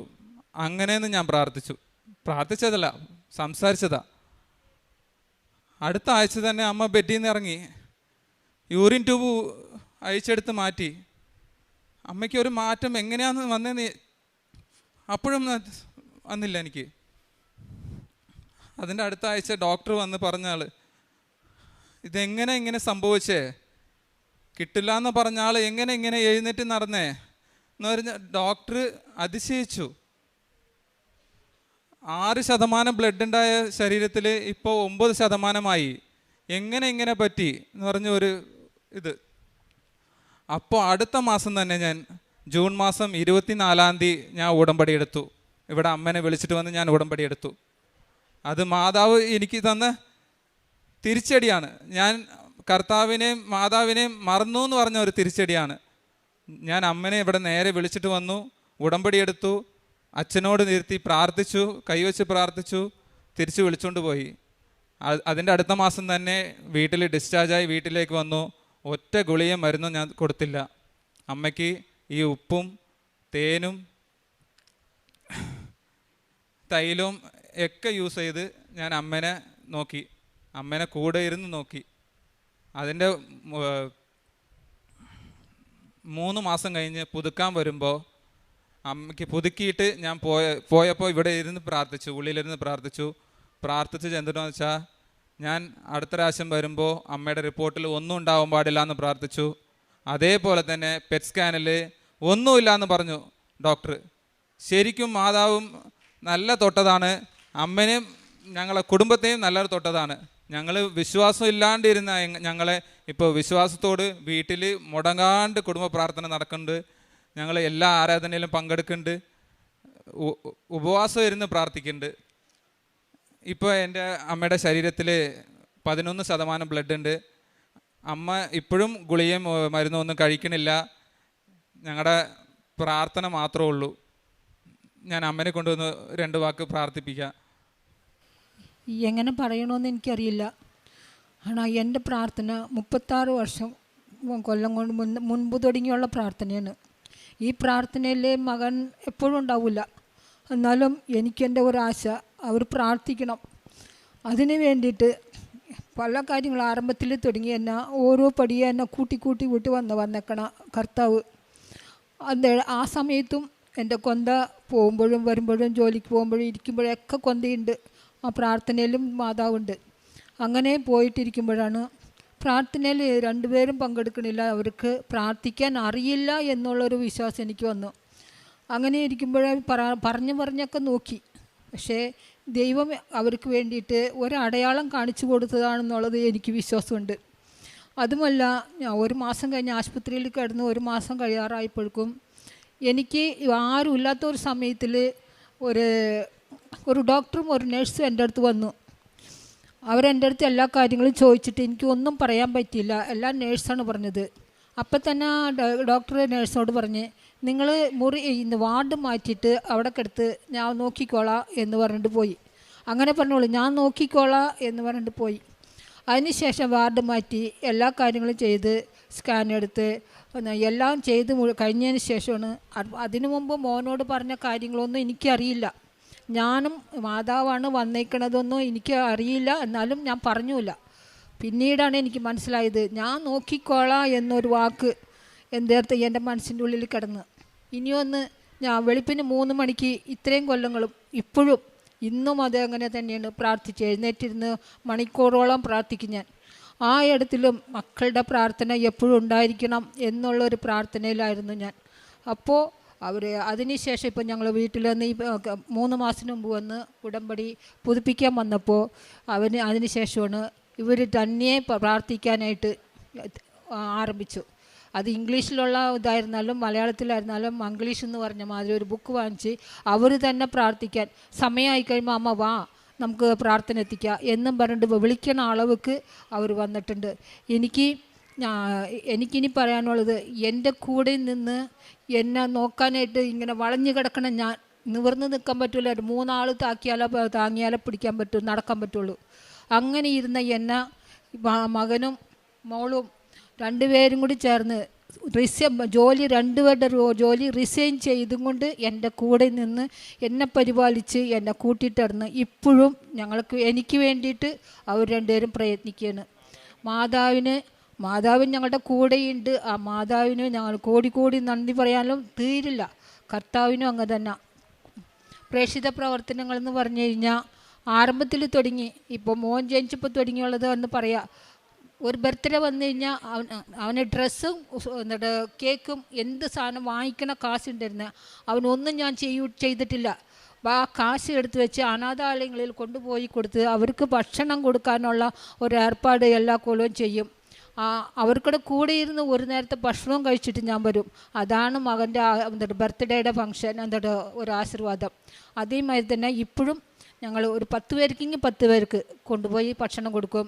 പിന്നെ ചർച്ചിൽ പള്ളിയിൽ പോയി കഴിഞ്ഞ് കഴിഞ്ഞാൽ ഭക്ഷണമാക്കി കൊടുക്കാൻ അരി വാങ്ങിക്കൊണ്ട് കൊടുക്കും. അതേമാതിരി തന്നെ ഞങ്ങൾക്ക് എല്ലാ വിഷയങ്ങളിലും ഓരോ കാര്യങ്ങൾ ഞങ്ങൾ ചെയ്തിട്ടിരിക്കുകയാണ്. പ്രേക്ഷിത പ്രവർത്തനങ്ങളും പത്രങ്ങളും ആശുപത്രിയിലും എല്ലായിടത്തിലും കൊടുത്തിട്ടിരിക്കുന്നുണ്ട്.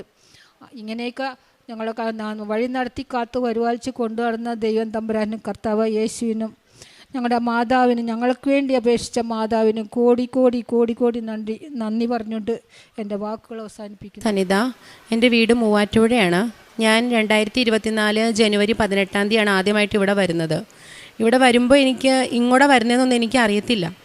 എനിക്ക് വർഷങ്ങളായിട്ട് ശ്വാസം മുട്ടിൻ്റെ ബുദ്ധിമുട്ടുണ്ടായിരുന്നു. അപ്പം എൻ്റെ അമ്മയും എൻ്റെ അച്ഛൻ്റെ പെങ്ങളും പറഞ്ഞു, ഒരു പള്ളിയുണ്ട്, അവിടെ ഞാൻ നിന്നെ കൊണ്ടുപോകാം. ആലപ്പുഴയാണ് സ്ഥലം, നിനക്ക് അവിടെ ചെന്നാൽ മാറിക്കോളൂ എന്ന് പറഞ്ഞു. പക്ഷെ എവിടെ എന്താണെന്ന് എനിക്കറിയത്തില്ല. അവരുടെ കൂടെ ഞാൻ വന്നു. ബസ് സ്റ്റോപ്പിലൂടെ വന്ന് ഇറങ്ങിയപ്പോൾ നോക്കിയപ്പോൾ കാണുന്നത് കൃപാസനം.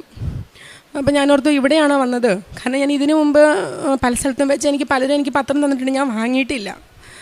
അപ്പോൾ ഞാൻ ഓർത്ത് ഇങ്ങോട്ടാണ് ഞാൻ വന്നത്, ഇവിടെ എല്ലാം ശരിയാവോ എന്നൊക്കെ ഓർത്ത് ഞാൻ പയ്യെ പതുങ്ങി കയറിപ്പോന്നു. പക്ഷെ എനിക്ക് ഭയങ്കര ശ്വാസം മുട്ട് ഫീൽ ചെയ്യും ഇവിടെ കയറി വന്നപ്പം. തല കറങ്ങുന്ന പോലെയും വിറക്കുന്ന പോലെയൊക്കെ തോന്നി. അപ്പോൾ എനിക്ക് ഇറങ്ങി പോയാൽ മതി എന്നൊക്കെ തോന്നുക. അപ്പോൾ ഞാൻ ഓർത്തു എനിക്കെന്തോ ഇവിടെ നിൽക്കാൻ പറ്റുന്ന പോലെ തോന്നുന്നില്ല എന്ന് പറഞ്ഞു. അപ്പോൾ എൻ്റെ അച്ഛൻ്റെ പെങ്ങൾ പറഞ്ഞു, ഇവിടെ നിന്ന് പ്രാർത്ഥിക്കുക, ഒക്കെ ശരിയാവുമെന്ന് പറഞ്ഞു. ഞാനിവിടെ നിന്ന് പ്രാർത്ഥിച്ചു. എന്തെന്നറിയില്ല, എനിക്ക് ഒത്തിരി കരച്ചിൽ വന്നു. ഞാൻ കുറേ കരഞ്ഞു. എന്താണെന്ന് എനിക്ക് മനസ്സിലാവുന്നില്ല, എന്തൊക്കെയോ ഒരു വിഷമം, കരഞ്ഞ് പോകുന്ന പോലെ എനിക്ക് തോന്നി. അത് കഴിഞ്ഞിട്ട് ഞാനിവിടെ വന്ന് പ്രാർത്ഥിച്ചു. അത് കഴിഞ്ഞിട്ട് എന്നോട് പറഞ്ഞു, അച്ഛൻ്റെ പെങ്ങൾ പറഞ്ഞു ഉടമ്പടി എടുക്കാൻ പറഞ്ഞു. എന്താ ഉടമ്പടി എന്നൊന്നും എനിക്കറിയത്തില്ല. ഞാൻ പള്ളിയിൽ പോകും പ്രാർത്ഥിക്കുകയൊക്കെ ചെയ്യുന്ന ആളാണ്, പക്ഷേ എന്താ ഉടമ്പടി എങ്ങനെയാണെന്നൊന്നും എനിക്കറിയത്തില്ല. അപ്പോൾ ഇവർ പറഞ്ഞതുകൊണ്ട് മാത്രം ഞാൻ ഉടമ്പടി എടുക്കാൻ പോയി. ഉടമ്പടി എടുത്തു. അപ്പോൾ എനിക്ക് കുറച്ച് പേപ്പറിൽ കുറേ എഴുതാൻ പറഞ്ഞു. പക്ഷേ എൻ്റെ ഈ അസുഖത്തിൻ്റെ കാര്യം മാത്രം ഞാൻ എഴുതിയില്ല, ഞാൻ മറന്നുപോയി. ശ്വാസമുട്ടിൻ്റെ കാര്യം ഞാൻ എഴുതിയില്ല. ബാക്കി എൻ്റെ കുറേ ആവശ്യങ്ങൾ, എനിക്ക് വീട്, അത് ഇതെന്നൊക്കെ പറഞ്ഞ് ഞാൻ കുറേ എഴുതി വെച്ചു. ഞാനിവിടെ വന്ന് ഇവിടെ ഇതിലിട്ടു. ഞാൻ എൻ്റെ അസുഖത്തിൻ്റെ കാര്യം ഞാൻ ഇവിടുന്ന് പോകുമ്പോഴും പറയാൻ മറന്നുപോയി. പോണ വഴിക്ക് എന്നോട് അച്ഛൻ്റെ പെങ്ങൾ ചോദിച്ചു, നീ അസുഖത്തിൻ്റെ കാര്യം പറഞ്ഞു. ഞാൻ പറയാൻ മറന്നുപോയി എന്ന് പറഞ്ഞു. പക്ഷേ അത് ഇപ്പോൾ ഈ 2026 ജനുവരി ആയിട്ടും പിന്നെ എനിക്ക് അസുഖം വന്നില്ല. എനിക്ക് അങ്ങനെ ഒരു അസുഖം ഇല്ല. ഞാനിവിടെ മാതാവിൻ്റെ അടുത്ത് അസുഖത്തിൻ്റെ കാര്യം പറഞ്ഞിട്ടുമില്ല. പക്ഷേ എനിക്ക് പിന്നെ വന്നിട്ടില്ല. ഞാൻ ഇൻഹേലർ ഉപയോഗിച്ചുകൊണ്ടിരുന്ന ആളാണ്. ആയുർവേദം ഞാൻ കഴിച്ചു, മാറിയില്ല. പക്ഷേ ഈ അമ്മയുടെ മുമ്പിൽ ഞാനൊരു അസുഖം, ഇങ്ങനൊരു അസുഖം മാറാനാണ് ഞാൻ വന്നതെന്ന് പോലും ഞാൻ ഓർത്തിട്ടില്ല. പക്ഷേ ഇത്രയും ഈ 26 ജനുവരി ഇന്ന് 24-ാം തീയതിയായി, ഇതുവരെ എനിക്ക് അസുഖം പിന്നെ വന്നിട്ടില്ല. അതാണ് എൻ്റെ ഏറ്റവും വലിയ സാക്ഷ്യം. പിന്നെ മെയിനായിട്ട് ഞാൻ ഉടമ്പടിയിൽ എഴുതിയത്, എനിക്കൊരു വീട് വേണമെന്നായിരുന്നു. ഒരു 8-10 കൊല്ലം മുമ്പ് ഞാനൊരു സ്ഥലം മേടിച്ചിട്ടുണ്ടായിരുന്നു. അവിടെ വഴിക്ക് ചെറിയ പ്രശ്നമുള്ളത് കൊണ്ട് വീട് പണിയാൻ ബുദ്ധിമുട്ടായിരുന്നു. അതുകൊണ്ട് ഞാനത് വിൽക്കണം എന്നാണ് ഓർത്തുകൊണ്ടിരുന്നത്. ഞങ്ങൾ കുറേ നടന്നു വിൽക്കാനായിട്ട്, ഒരുപാട് വർഷങ്ങളോളം ഞങ്ങൾ നടന്നു, അത് വിൽക്കാൻ പറ്റുന്നില്ല. പിന്നെ ഞാനിവിടെ ഒന്ന് പ്രാർത്ഥിച്ചു, അമ്മേ ഒരു രണ്ടാമത്തെ ഉടമ്പടി പുതുക്കേണ്ട സമയമായി, പ്രാർത്ഥിച്ചു, നടക്കുന്നില്ല, വിൽപ്പന നടക്കുന്നില്ല. മൂന്നാമത്തെ ഉടമ്പടി പുതുക്കേണ്ട സമയമായപ്പോൾ ഞാനിവിടെ ഒരു എഴുതുന്നിടത്ത് നമ്മൾ പറഞ്ഞു, ഒരു കന്യാസ്ത്രീ ഉണ്ടായിരുന്നു, ഈ അമ്മയാണെന്ന് എനിക്ക് തോന്നുന്നത്. അമ്മയോട് ഞാൻ പറഞ്ഞു, എനിക്കെൻ്റെ സ്ഥലം വിൽക്കണം, എന്നിട്ട് എനിക്കൊരു വീടോടുകൂടി മേടിക്കണം. കാരണം എനിക്കൊരു വീട് പണിയലെന്ന് പറയുന്നത് ഇനിയത്തെ കാര്യം ഞങ്ങൾക്ക് ബുദ്ധിമുട്ടാണ്, ഞങ്ങൾക്ക് അതിനുള്ള ഫണ്ടില്ല. അപ്പോൾ അതുകൊണ്ട് ഞങ്ങൾക്കത് വിറ്റിട്ട് എവിടെയെങ്കിലും വീട് സ്ഥലം കൂടെ മേടിക്കണം എന്നാണ് എൻ്റെ ആഗ്രഹം. അങ്ങനെ ചെയ്യാമെന്ന് പറഞ്ഞു. അപ്പോൾ ഈ അമ്മ എന്നോട് പറഞ്ഞു, നീ അങ്ങനെ പ്രാർത്ഥിക്കരുത്, നിനക്ക് നല്ലൊരു ഭവനം വേണമെന്ന് നീ പ്രാർത്ഥിച്ചോ. എൻ്റെ മനസ്സിൽ തോന്നുന്ന നീ ഇവിടെ ഒരു നല്ലൊരു ഭവനം കിട്ടിയതിന് അമ്മയോട് നന്ദി പറയുന്നതായിട്ട് എനിക്ക് തോന്നുന്നുണ്ടെന്ന് അമ്മ പറഞ്ഞു. അപ്പോൾ എനിക്ക് ഏത് വചനമാണ് വായിക്കേണ്ടതെന്നൊന്നും എനിക്കറിയത്തില്ല. അപ്പോൾ ഞാൻ ആ അമ്മയോട് പറഞ്ഞപ്പോൾ എനിക്കൊരു വചനവും പറഞ്ഞു തന്നു, എനിക്കൊരു ബൈബിളും തന്നു. ഇവിടെ നിന്ന് എൻ്റെ കയ്യിൽ ഫുൾ പൈസ അന്നേരം ഉണ്ടായില്ല ബൈബിൾ മേടിക്കാൻ. അപ്പോൾ എൻ്റെ ക്യൂവിൽ പുറകിൽ നിന്നൊരു ചേച്ചി, എനിക്ക് അറിയത്ത് പോലുമില്ല, ആ ചേച്ചി പെട്ടെന്ന് ഞാൻ പൈസ കൊടുക്കാമെന്നും പറഞ്ഞ് ആ കന്യാസ്ത്രീ അമ്മയോട് പറഞ്ഞ് വേറെ 2 പേരും കൂടെ വന്ന് എനിക്ക് ഇവിടുന്ന് ബൈബിൾ തന്നു.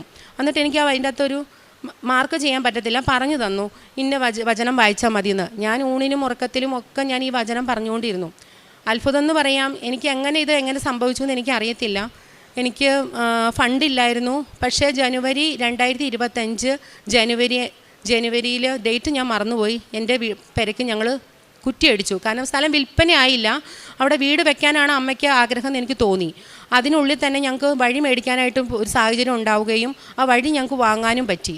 അത് കുറ്റിയടിച്ചപ്പോൾ ആ കുറ്റിയടിച്ച ആൾ ഞങ്ങളോട് പറഞ്ഞു, ഞാനൊരു ഹിന്ദുവിൽ വിശ്വസിക്കുന്ന ആളാണ്, അപ്പം വീട് പണി പൂർത്തീകരിക്കാൻ പറ്റത്തില്ല, പകുതി പണി വെച്ച് നിൽക്കും, സ്റ്റക്കാവും എന്ന് പറഞ്ഞു.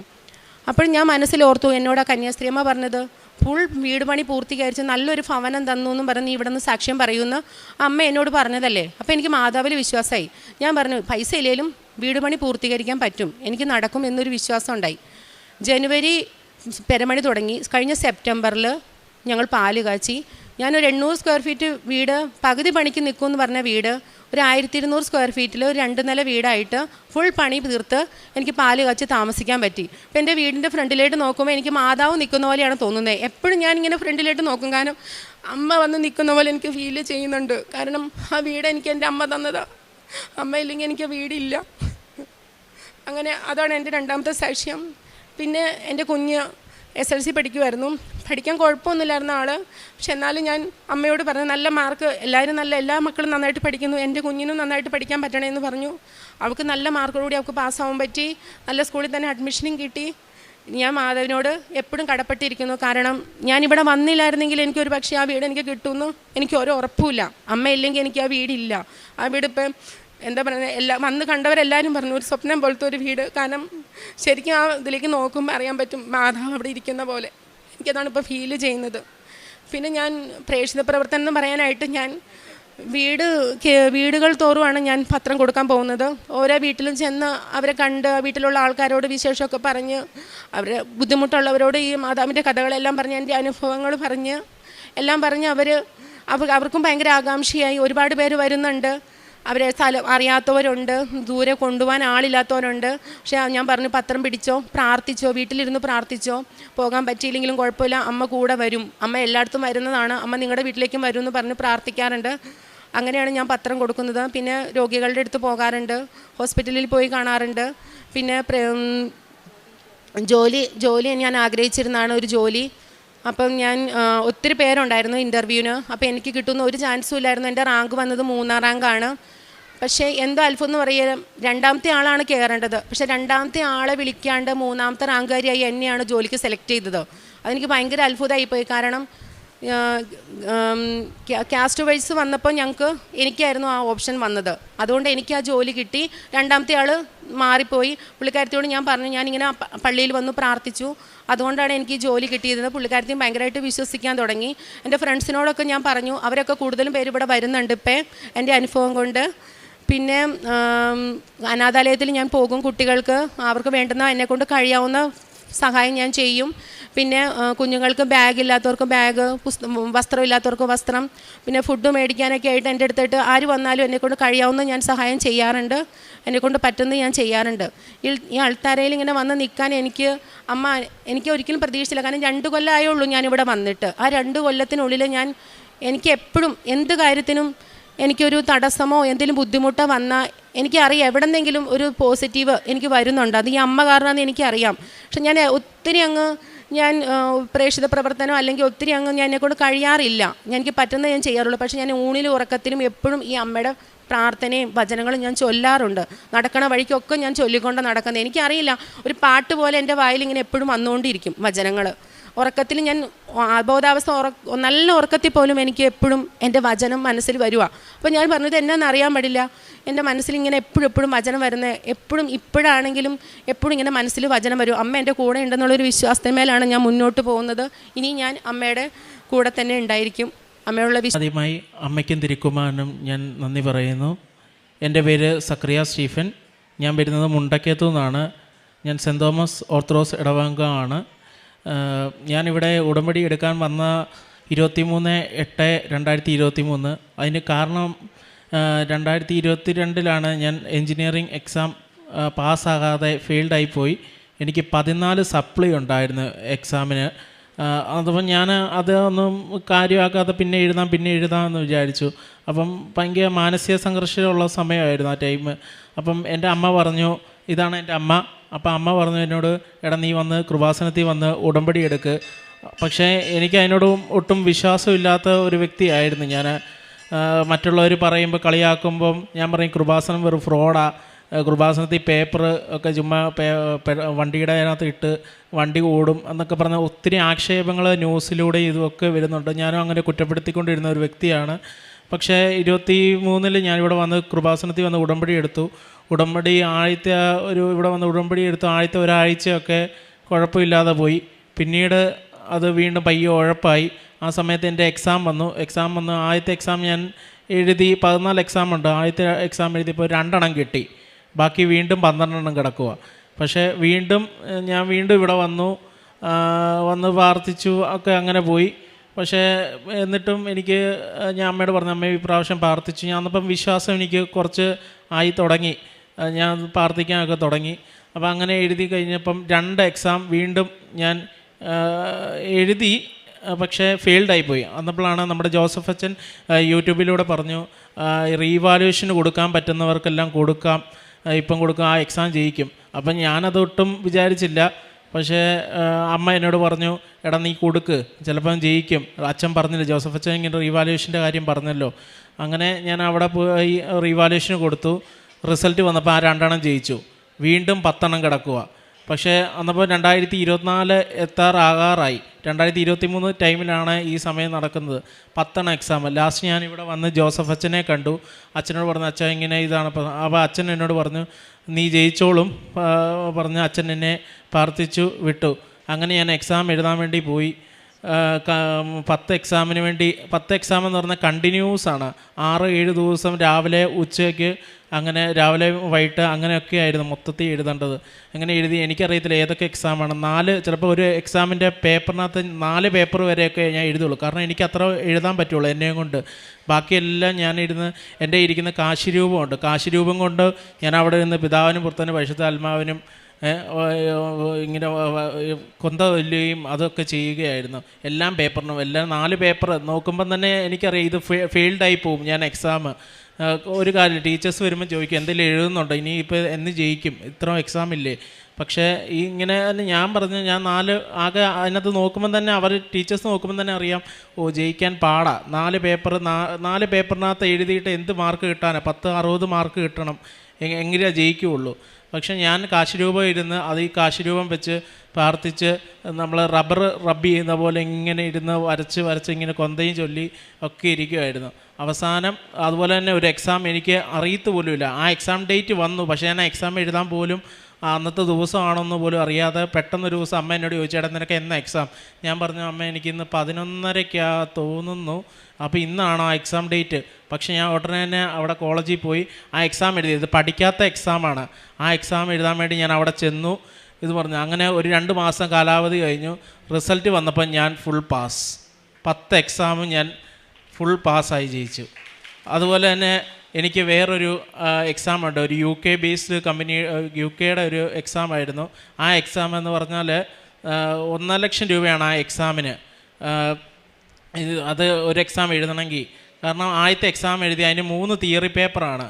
അപ്പം 2 പേപ്പർ എനിക്ക് കിട്ടി, ഒരു പേപ്പർ ഞാൻ ഫെയിൽഡായി പോയി. അത് 1 മാർക്കിനാണ് ഞാൻ ഫെയിൽഡായി പോയത്.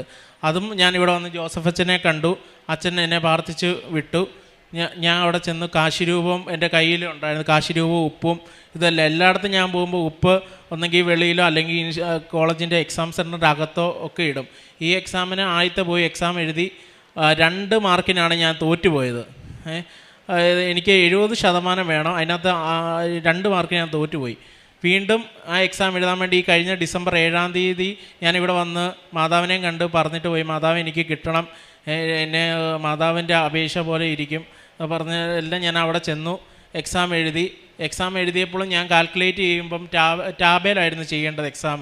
അവിടെ ചെന്നു, ലിഫ്റ്റേ വരെ ഞാൻ തൈലം എടുത്ത് തേക്കുമായിരുന്നു. എല്ലാ കൂടെ ഉള്ളവരും ചോദിക്കും, എന്തുവാണ് നീ കാണിക്കുന്നത് തൈലം ഒക്കെ? ഞാൻ പറയുന്നത് ദേഹത്ത് ഞാൻ തലയിലും ദേഹത്തും എല്ലാം തേച്ചിട്ട്, ഞാൻ കണ്ണെല്ലാം തേച്ചിട്ടാണ് ലിഫ്റ്റേ വരെ തൈലം തേച്ചിട്ട്, മാതാവ് ഇനി എന്നെ ഇങ്ങോട്ട് കൊണ്ടുവരരുത് എന്നൊക്കെ ഞാൻ പറയും.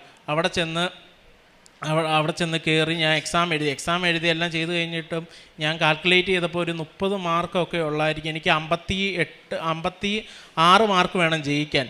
പക്ഷെ ഞാൻ കാൽക്കുലേറ്റ് ചെയ്തപ്പോൾ 30 മാർക്കേ ഉള്ളൂ. ഇതെങ്ങനെയാണ്? അങ്ങനെ കഴിഞ്ഞ ദിവസം രാത്രി സായാഹ്ന പ്രാർത്ഥനയുടെ സമയത്താണ് എൻ്റെ ഫ്രണ്ട് വിളിച്ച് പറഞ്ഞു, ആളെയാ റിസൾട്ട് വന്നു, നീ പാസ്സായി, ഞാൻ 2 മാർക്കിനെ നീ ജയിച്ചതെന്ന് പറഞ്ഞു. അതെനിക്ക് വലിയൊരു അനുഭവം തന്നെയാണ്, സാക്ഷ്യം തന്നെയാണ്. അതുപോലെ ഞാൻ എങ്ങനെ പ്രാർത്ഥിക്കാനല്ല, പള്ളിയിലും ഇവിടെയൊക്കെ പോവുമായിരുന്നു. പക്ഷേ അത്യാവശ്യം അങ്ങനെ. പക്ഷേ കൃപാസനത്തിൽ വന്നതോടെ ഞാൻ ഒത്തിരി പ്രാർത്ഥിക്കാനും വേദപുസ്തകം വായിക്കാനും ഇതൊക്കെ ആയി. അതിൽ ഞാൻ ഏറ്റവും വിശ്വസിക്കുന്നത് ജോസഫ് അച്ഛൻ എപ്പോഴും പറയുന്ന പോലെ not the merit but by the grace എന്ന് തന്നെ വിശ്വസിക്കുകയുള്ളൂ.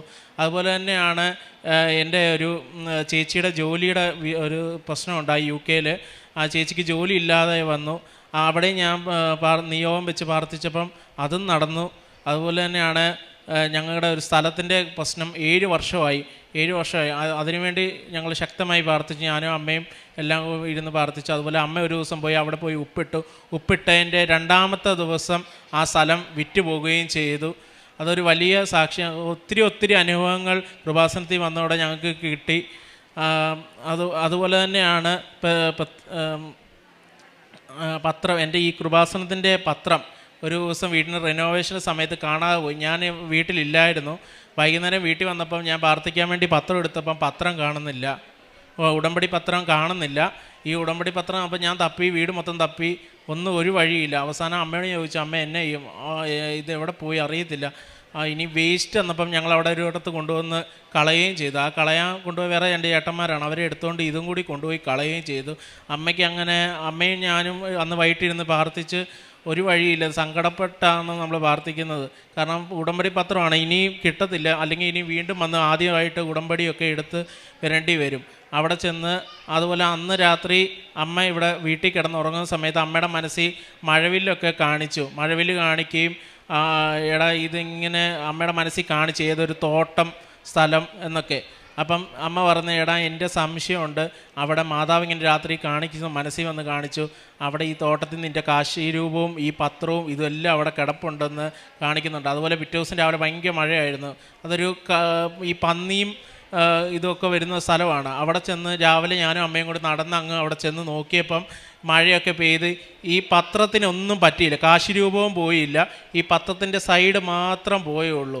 അത് ഒരു നനയാതെ ഈ പത്രത്തിൽ ഇങ്ങനെ മറിഞ്ഞ് കിടക്കുമായിരുന്നു, ഒരു കുഴപ്പമില്ലാതെ. അതെനിക്ക് ഏറ്റവും വലിയ വിശ്വാസമായിപ്പോയി. കൃപാസനത്തെ അമ്മയോട് ഞാൻ വന്ന് അപേക്ഷ പ്രാർത്ഥിച്ചതാണ്. പിന്നെ അതുപോലെ പ്രേക്ഷിത പ്രവൃത്തികൾ എന്ന് പറഞ്ഞാൽ ഞാൻ ചെയ്യുന്നത് പറഞ്ഞാൽ ഞാൻ പൊതിച്ചോറ് കൊടുക്കും ആശുപത്രികളിൽ, അതുപോലെ പത്രം കൊടുക്കും. പത്രം ഞാൻ ആശുപത്രികളിലാണ് കൊണ്ടുവന്ന് കൊടുക്കുന്നത്. പിന്നെ അതുപോലെ ഞാൻ ഇടയ്ക്ക് ഡെലിവറി ബോയ് ആയിട്ട് ഓടുമായിരുന്നു. ഡെലിവറിക്ക് പോകുമ്പം ഡെലിവറി സാധനം കൊടുക്കുന്നതിൻ്റെ കൂടെ ഞാൻ ഓരോ പത്രവും കൂടി ഓരോരുത്തർക്ക് കൊടുക്കും. ചിലവർ വേണ്ടാന്ന് പറയും, ചിലവർ വേണമെന്ന് പറയും, ചിലവർ നമ്മളെ കളിയാക്കും. അതൊന്നും എനിക്ക് സാരമില്ല. എനിക്ക് തന്ന അനുഗ്രഹങ്ങളെല്ലാം എൻ്റെ മാതാവായ തന്നിട്ടുള്ളൂ. അതുപോലെ തന്നെ ആത്മീയ ജീവിതത്തിൽ ഞാൻ വന്നത് ആത്മീയ ജീവിതം എനിക്ക് കുറച്ചും കൂടി പ്രാർത്ഥിക്കാൻ പറ്റി.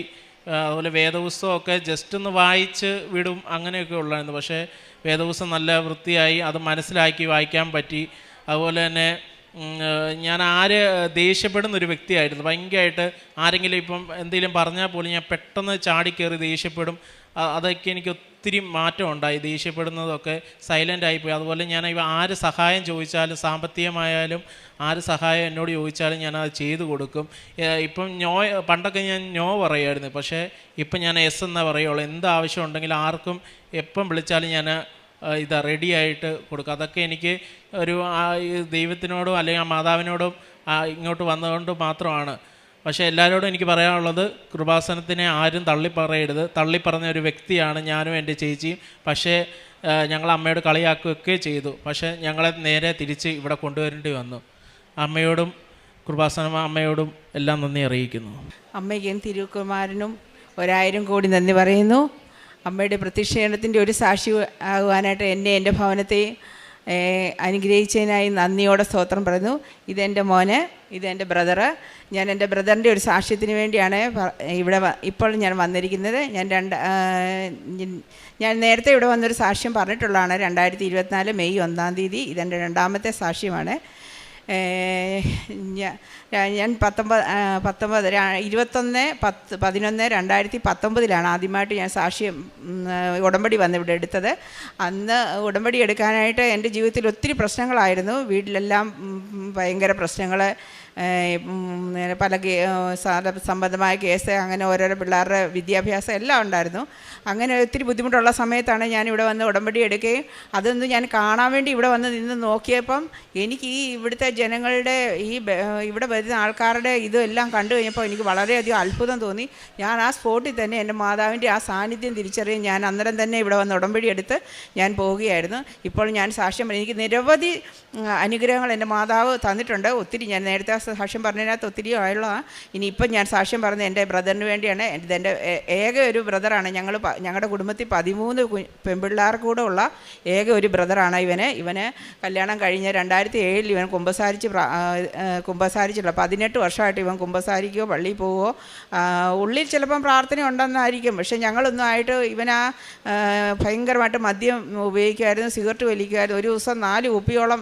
അതൊക്കെ അവൻ ഇനിയും പറഞ്ഞോളും അവൻ്റെ ജീവിതത്തിൽ. എന്തായാലും ഇവന് കഴിഞ്ഞ വർഷം ഒരു വലിയൊരു ആക്സിഡൻ്റ് ഉണ്ടായി. ഇവൻ്റെ കാലിന് ഒരു വലിയൊരു മുറിവുണ്ടായി. ആ മുറിവ് വല്ലാതെ പഴുത്ത് വ്രണമായി. കാല് മുറിച്ച് കളയണമെന്ന് പറഞ്ഞു അങ്ങനെ മെഡിക്കൽ കോളേജിൽ അവിടുന്ന് അവരവിടെ മുറിക്കാൻ ചെന്നു. പക്ഷേ ഞാനിത് വിവരം അറിഞ്ഞു. പെട്ടെന്ന് ഞാൻ അറിഞ്ഞിട്ട് ഞാൻ ഓടിച്ചെന്നപ്പോൾ എനിക്ക് കണ്ടപ്പോൾ എനിക്ക് പേടിയായി പോയി. കാരണം ഞാൻ തീർച്ചയായിട്ടും വിശ്വസിച്ചു അവൻ്റെ കാല് മുറിച്ച് കളയുമോ എന്നുള്ളൊരു പേടി കണ്ടപ്പോൾ ഡോക്ടർമാരും എല്ലാവരും പറഞ്ഞു. പക്ഷേ എനിക്ക് അവിടെ നിന്നൊന്നും ചെയ്യാൻ പറ്റില്ല. ഞാൻ എൻ്റെ മാതാവിനോട് കരഞ്ഞുകൊണ്ട് വിശ്വാസത്തിൽ പറഞ്ഞു, മാതാവേ, എൻ്റെ ഈ കുഞ്ഞിനെ അമ്മ മാതാവിൻ്റെ കൈകളിൽ ഞാൻ ഏൽപ്പിക്കുകയാണ്. പിന്നെ എൻ്റെ കയ്യിൽ എപ്പോഴും ഉപ്പും തൈലവും തേനും ഒക്കെ ഉണ്ട്. ഞാനതെടുത്ത് ഇവൻ കറച്ചിയോടെ ഭയങ്കര ബഹളം അവിടെ കിടന്നു. അപ്പം ഞാനിവൻ്റെ കാലയിൽ ഇവനറിയാതെ അത് തേച്ച് വെച്ച് അവൻ എന്നാ ചെയ്യേണ്ടതെന്നറിയാം. ഭ്രാന്തന്മാർ കാണിക്കുന്ന പോലാണ് കാണിക്കുന്നത്. പക്ഷേ ഞാനത് തേച്ച് വെച്ച് പ്രാർത്ഥിച്ചു. പത്രം ഉണ്ടായിരുന്നു ഇവൻ്റെ തലവണയ്ക്ക് അടിയിൽ ഞാൻ വെച്ച് കൊടുത്തു. എന്നിട്ട് ഞാൻ അവിടെ നിന്നുകൊണ്ട് വിശ്വാസപ്രമാണം എല്ലാം പ്രാവശ്യം അന്ന് രാത്രി ഇവൻ നന്നായി കിടന്നുറങ്ങിയെന്നാണ് അടുത്തുള്ള കട്ടിലേ കിടന്നവരെല്ലാം പറഞ്ഞു. പിന്നെ ഇവനെ ഞാൻ അന്ന് മാതാവിനോട് പറഞ്ഞു, മാതാവേ, ഇവൻ മാതാവിൻ്റെ ഒരു മകനായിട്ട് തിരിച്ചു വന്നാൽ അമ്മയുടെ ഈ തിരുസന്നി ഞാൻ ഇവനെ കൊണ്ടുവരും. അതിനുള്ളൊരവസരം എനിക്ക് ഇന്നൊരുക്കി തന്നെൻ്റെ മാതാവ്. അവൻ്റെ കാല് മുറിച്ച് കളയേണ്ട വന്നില്ല. അവിടുന്ന് തിരിച്ച് മെഡിക്കൽ കോളേജിൽ നിന്ന് തിരിച്ച് ഹോസ്പിറ്റലിലോട്ട് വിട്ടു. അവനെ ഞങ്ങൾ 1 വർഷമായിട്ട് ശുശ്രൂഷിച്ച് ഞങ്ങളുടെ എല്ലാ ആൾക്കാരും ബന്ധുക്കാരും സ്വന്തക്കാരുമായിട്ട് യാതൊരു വിധ ഇതും അവനില്ലായിരുന്നു. ആരുമായിട്ട് കണക്റ്റോ ഒന്നുമില്ല. പക്ഷേ അവൻ ഞങ്ങളുടെ കൂടെ വന്ന് അവൻ ഇന്ന് ഇപ്പം മാതാവിൻ്റെ നല്ലൊരു മകനാണ്. ഇവനെ കാണുമ്പോൾ എല്ലാവർക്കും ഒരു അത്ഭുതമാണ് ഇവനിങ്ങനെ വന്നതെന്നുള്ള. അത്രയും ഒരു പാപമായ ജീവിതത്തിലേക്ക് പോയ ഒരാളാണ്. ഇനി ബാക്കിയൊക്കെ അവൻ പറയും. പിന്നെ എൻ്റെ സിസ്റ്ററമ്മ പറഞ്ഞായിരുന്നു, എൻ്റെ മോടെ ഒരു ജോലിക്കാര്യത്തിന് വേണ്ടി UK ഞാൻ പ്രാർത്ഥിച്ച് അത് കിട്ടി. ഞാൻ പറയണ്ട, അവർ വന്നിട്ട് അവരിനി സാക്ഷ്യം പറയാൻ വേണ്ടി എല്ലാവരുടെ വരും. അന്നേരം അത് പറയാം. പിന്നെ ബാക്കി എല്ലാ കാര്യങ്ങളും രക്ഷിതപ്രവർത്തനം എന്ന് പറഞ്ഞാൽ ഞാൻ പത്രം വാങ്ങിച്ചുകൊണ്ട് പോയി. ഇവിടുന്ന് വന്ന് രണ്ട് എനിക്ക് തരുന്നതിനേക്കാളും കൂടുതലും 2, 3 കിട്ടും. വീണ്ടും ഞാൻ കൂടുതലും വാങ്ങിച്ചുകൊണ്ട് പോയി. എനിക്കൊരു മടിയില്ല എവിടെയെങ്കിലും കൊണ്ട് കൊടുക്കാൻ. ഞാൻ കൂടുതലും കൊടുക്കുന്ന ഹോസ്പിറ്റലിലാണ്. പറഞ്ഞു കൊടുക്കും, എൻ്റെ അനുഭവങ്ങൾ പറഞ്ഞു കൊടുക്കും. അതുപോലെ തന്നെ പൊതിച്ചോറ് കൊടുക്കാറുണ്ട്. ഇത് കൊടുക്കാൻ പൈസ കൊടുക്കാണ്ട് സാമ്പത്തികമായിട്ട് ആര് വന്ന് ചോദിച്ചാലും എനിക്കും ഭയങ്കര ദേഷ്യമൊക്കെ ഉള്ള ആളായിരുന്നു. പക്ഷേ ഞാൻ ഉടമ്പടി ജീവിതത്തിൽ വന്നതിന് ശേഷം എനിക്കില്ല. ഇപ്പം എല്ലാവരും ആരെന്നോട് എന്നാ പ്രശ്നം വന്ന് പറഞ്ഞാലും ഒരു പുഞ്ചിരിയോടുകൂടി അവരോട് ചോദിക്കാൻ അവർക്കൊരു സാന്ത്വനമായിട്ട് എനിക്ക് അവരിൽ പ്രവർത്തിക്കാൻ തക്കണം കാര്യം. അതുകൊണ്ട് ധാരാളം ആൾക്കാർ എന്നോട് വന്ന് ചോദിക്കാറും കാര്യങ്ങളും. ഞാൻ ഒത്തിരി ആൾക്കാരെ ഇവിടെ വിട്ടിട്ടുണ്ട്. മോനിപ്പം സാക്ഷ്യം പറഞ്ഞു. അതിന് ഞാനും എഴുതി വെച്ചതാണ്. അവന് 2 മാർക്ക് കിട്ടി മാതാവേ തരണമെന്ന്. അതുപോലെ തന്നെ മാതാവ് അവനെ ജയിപ്പിച്ചു തന്നു. 2 മാർക്ക് കൊടുത്ത് ജയിപ്പിച്ചു.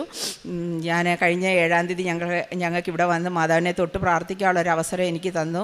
പിന്നെ ആധ്യാത്മിക ജീവിതം എന്ന് പറഞ്ഞാൽ ഞങ്ങൾ ഓർത്തഡോക്സുകാരാണ്. ഞങ്ങൾക്ക് അങ്ങനെ കൊന്തയൊന്നും ഇല്ല. പക്ഷേ ഞാനിപ്പോൾ ഞങ്ങൾ ഈ യൂട്യൂബിലൊക്കെ കണ്ട് കൊന്തയൊക്കെ ചൊല്ലും, ബൈബിള് വായിക്കും. അതുപോലെ തന്നെ ഞാൻ സൺഡേ സ്കൂളിൻ്റെ അധ്യാപികയാണ്. 16 വർഷമായിട്ട് അതിരിക്കുന്നു. സമാജത്തിൽ പള്ളിയിലെ എല്ലാ പ്രവർത്തനങ്ങളിലും ഞാൻ എൻ്റെ മക്കളെ അതിനോട് ചേർത്ത് നിർത്തിയാണ് നടത്തിക്കൊണ്ട് പോകുന്നത്. മാതാവിനും തിരുക്കുമാരനും 1000 കോടി വന്നു. ഇനിയല്ല, എൻ്റെ മുമ്പോട്ടുള്ള എല്ലാ ജീവിതത്തിനും എൻ്റെ മാതാവിനെ വിട്ട് ഞാൻ പോകില്ല. മാതാവിനെ ഉറപ്പിച്ച് ഞാൻ കൈ മുറുക്കെ പിടിച്ചുകൊണ്ടാണ് പോയിരിക്കുന്നത്. എല്ലാ അനുഗ്രഹങ്ങൾക്കും എൻ്റെ അമ്മ മാതാവിനും തിരുക്കുമാരനും 1000 കോടി നന്ദി പറയുന്നു.